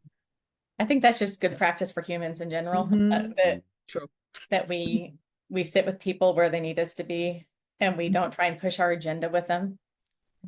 And we're not there to fix them. We're there to support in ways that matter. Can I ask you a big picture strategy question? Sure. Let's say, because we just talked about small businesses, I'm interested. Let's say you are, multinational, got a workforce of like 6,000 people. Now you got to reduce your force by like 1,500, right? I agree with you. I think one-to-one conversations are the best. How would you think about that? How would you conceptualize that when you have so many people over a broad geographical area? It's really tough. So there's no answer that everyone will love. So I'll start there to say there's not a right way. I think that there's certain things that you have to think through when you're orchestrating something that big, is to understand your timeline. Like, does this all need to happen at once? Is there any reason that we should maybe stagger it over time? And does that create more swirl than we want? Because sometimes when you feel like every quarter we have a big round of layoffs, that creates anxiety, right? For people. It does. Sometimes it's better to just do the thing you know you have to do in one sweep so that people can start to kind of refresh and figure out what's next. I think that's where you get into the large calls, right? And that sometimes is unavoidable. And so if you do need to have a call, let's say everyone who's a project manager has to get on a call and that function's being eliminated. Let's pretend that's our scenario. And let's say that's 100 people. That's a lot of people on a call to hear this kind of news. So I think that if you have to do it that way, if it has to be, I would say always make it voice to voice at least. I wouldn't never do it through an email. And it needs to be somebody that's a trusted voice if at all possible. So somebody who has cared for this audience that they know and they trust. And sometimes people will try to have a CEO have that conversation. And that person is too far removed to be a trusted voice. It doesn't mean they're not respected as the leader of the company, but you need someone who feels a bit more accessible to be the messenger if at all possible. So where I've seen this work better, it's never amazing, okay, when it's a call with a bunch of people. But you could say, this is someone we trust. They're able to maybe have a hand in crafting the message for this audience, even though they're being objective. They know the audience knows them. There's a level of trust and connection. And then give people a path to talk one-on-one as a follow-up with their own leader. And then you can also create opportunities for peers to connect if they need to, for support. So I think that you can create two-way communication channels throughout the process to ease it, to make it better. it's not going to be as good as if they got a one-on-one conversation to hear the news, but it's probably the best that you can do in those kinds of circumstances when it's so huge. Yeah. Because Mhm. sometimes, I mean, ideally, yeah, the leader would talk with each of their employees, but if you had to do 100 conversations in a day, I mean, It's that's the- not probably something that is doable, right? Right. So there's a lot of factors that you would want to consider, but those are kind of broad ideas that people could use.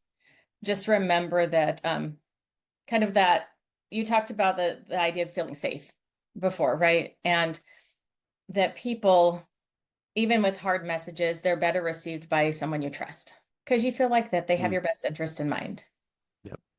As long as they've had a track record of that in the past, right?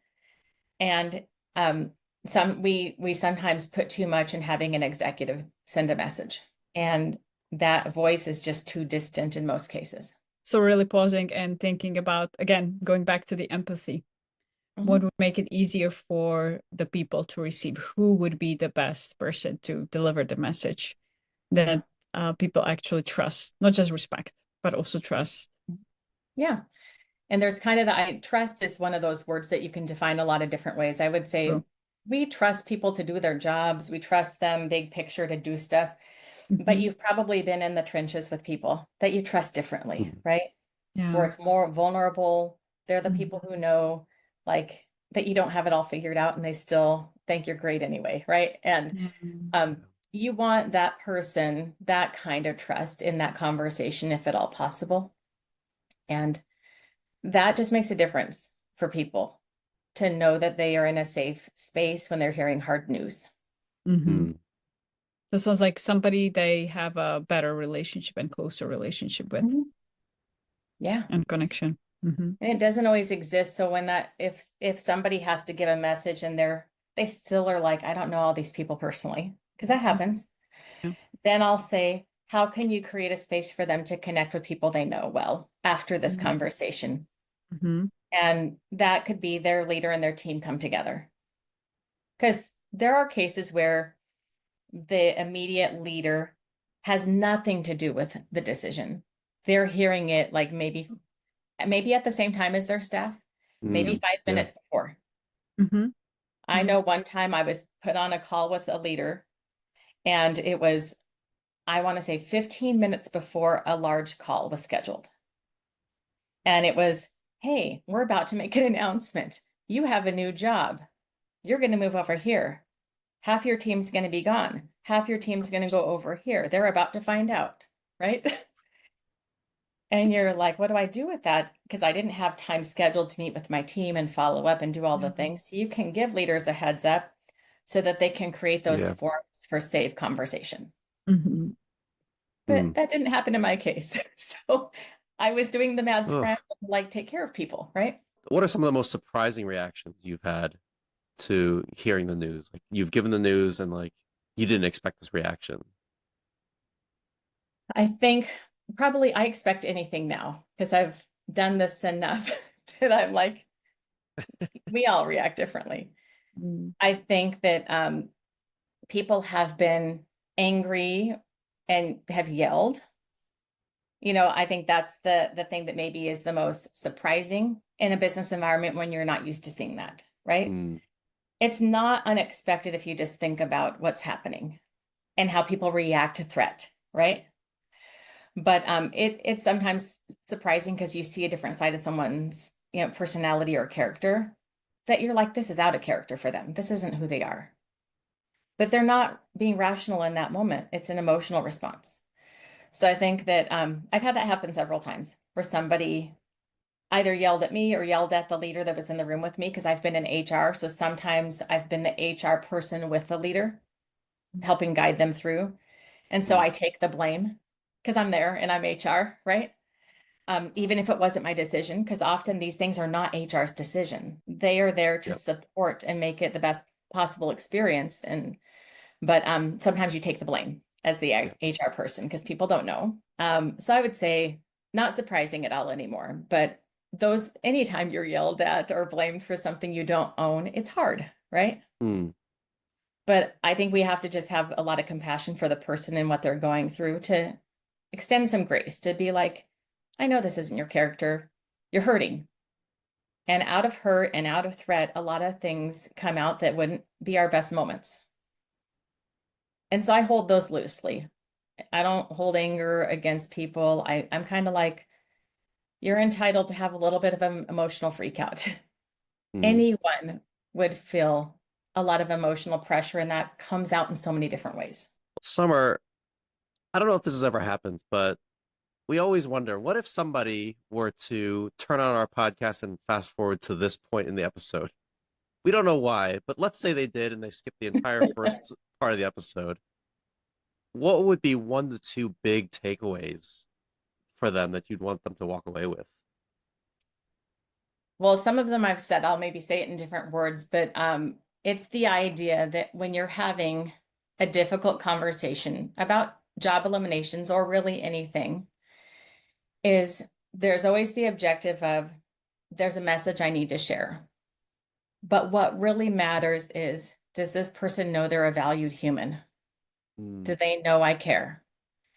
That has to be the end game, even if you're saying hard things. So before you think about these are all the things I need to say, it's that idea beginning with the end in mind. I want them to walk out of this conversation knowing they're valued, even in the midst of a hard message. How do I get there? And then you look at, okay, what are the things I have to say? What are the things I need to say? Or how can I supplement this to get to that outcome? And that's just, it's being experience-based, right? Human-centered.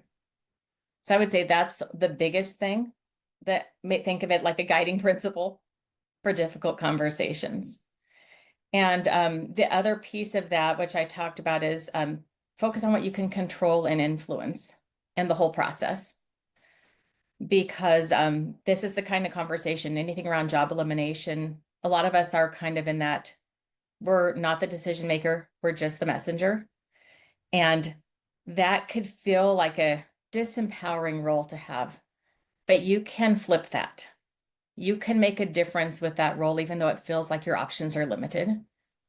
You just have to think about how to approach it in a way where you can bring your best to that conversation and that relationship. So those are my 2 things. I loved your approach of being more human-centered and just valuing people.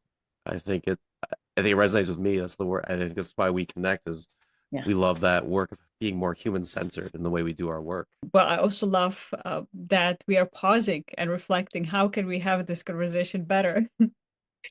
And really, and it's so sometimes hard to pause when we are feeling stressed and we are feeling the pressure. I have to do this now. So it takes also courage, maybe, and really a lot of empathy for everybody involved in the process, for the people receiving the message, and also for us if we need to deliver the message.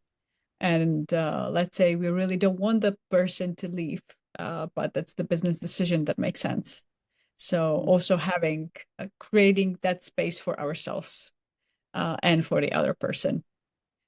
So how to make these conversations through a lens of empathy, not just the reason, and combine both the rider and the elephant, as you mentioned earlier. Yes, read that book if you haven't. So it's a good one, and it helped me to stop trying to push the elephant down the path and to motivate and support. And I'm not a naturally empathetic person, so I needed to learn some of those practices. I'm much more of a here are the facts person. Yeah. And you have to care about what motivates people and what compels them and to move forward and have confidence. And that book, it helped to unlock some of that for my head and heart. It reminds me that sometimes what seems to the brain as the most effective and efficient way, let's just send an email, it's just quick, let's get it done quickly, might not be the best way to handle things, actually. It might not be as effective. Yes. You know what's bringing up for me is this whole conversation makes me appreciate the way my boss told me the news, because I think she hit on a lot of the notes that you talked about. You know, she I didn't tell a story earlier because I didn't want to make this episode about me, but you know, it was, she started, like, clearly she had a script, because like now looking back, or even in the moment, I couldn't understand what she was saying. I thought she was just saying I was being moved to a different department, Mhm. my whole department. Yeah. And so I had to ask to clarify, wait, am I moving under this, or am I being laid off? And she had to clarify. And then but then she actually said, I don't want you to ask any questions. I want you to just pause, take a breath. And then we continued the conversation, because I just had a lot of questions. Yeah. And then she said, I want to have a follow-up conversation. I want you to take Mm. tomorrow off, take the rest of the day off, take tomorrow off. Let's come back Mm. Monday. Let's talk and do Mhm. this. And Great. like, I thought it was a great, Yeah. like, even in the moment, Mhm. I thought it was a great approach. Mhm. But looking back now, I also think about all these other situations and what you talked about, and I really appreciate that approach and how she handled it.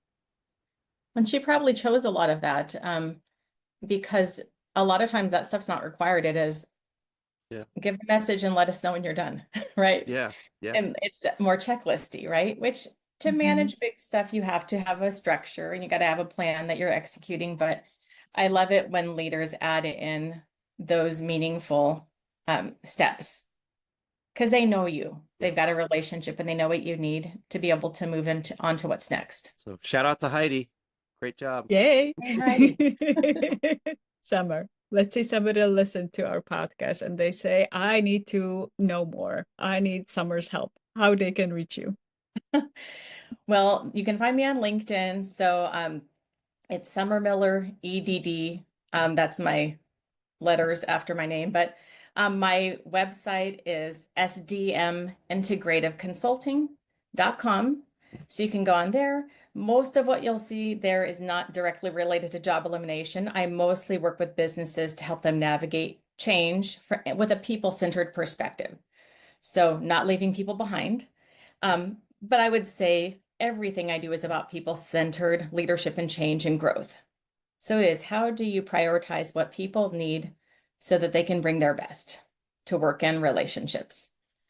So that's where you find me, on my website, on LinkedIn, and I'm happy to just share resources too, because I'm a lifelong learner. I have way too much schooling behind me and reading behind me to not want to share it with everyone. So I'm an educator at heart. That's what I do. I love it. I Thank love you. that. Yeah, we'll put all those links in the show notes below. And Summer, thank you for being here. I really enjoyed this conversation. It was really enlightening for me and for us. Thank you so much for being here. Thank you, Summer. Yeah, my pleasure. This was great.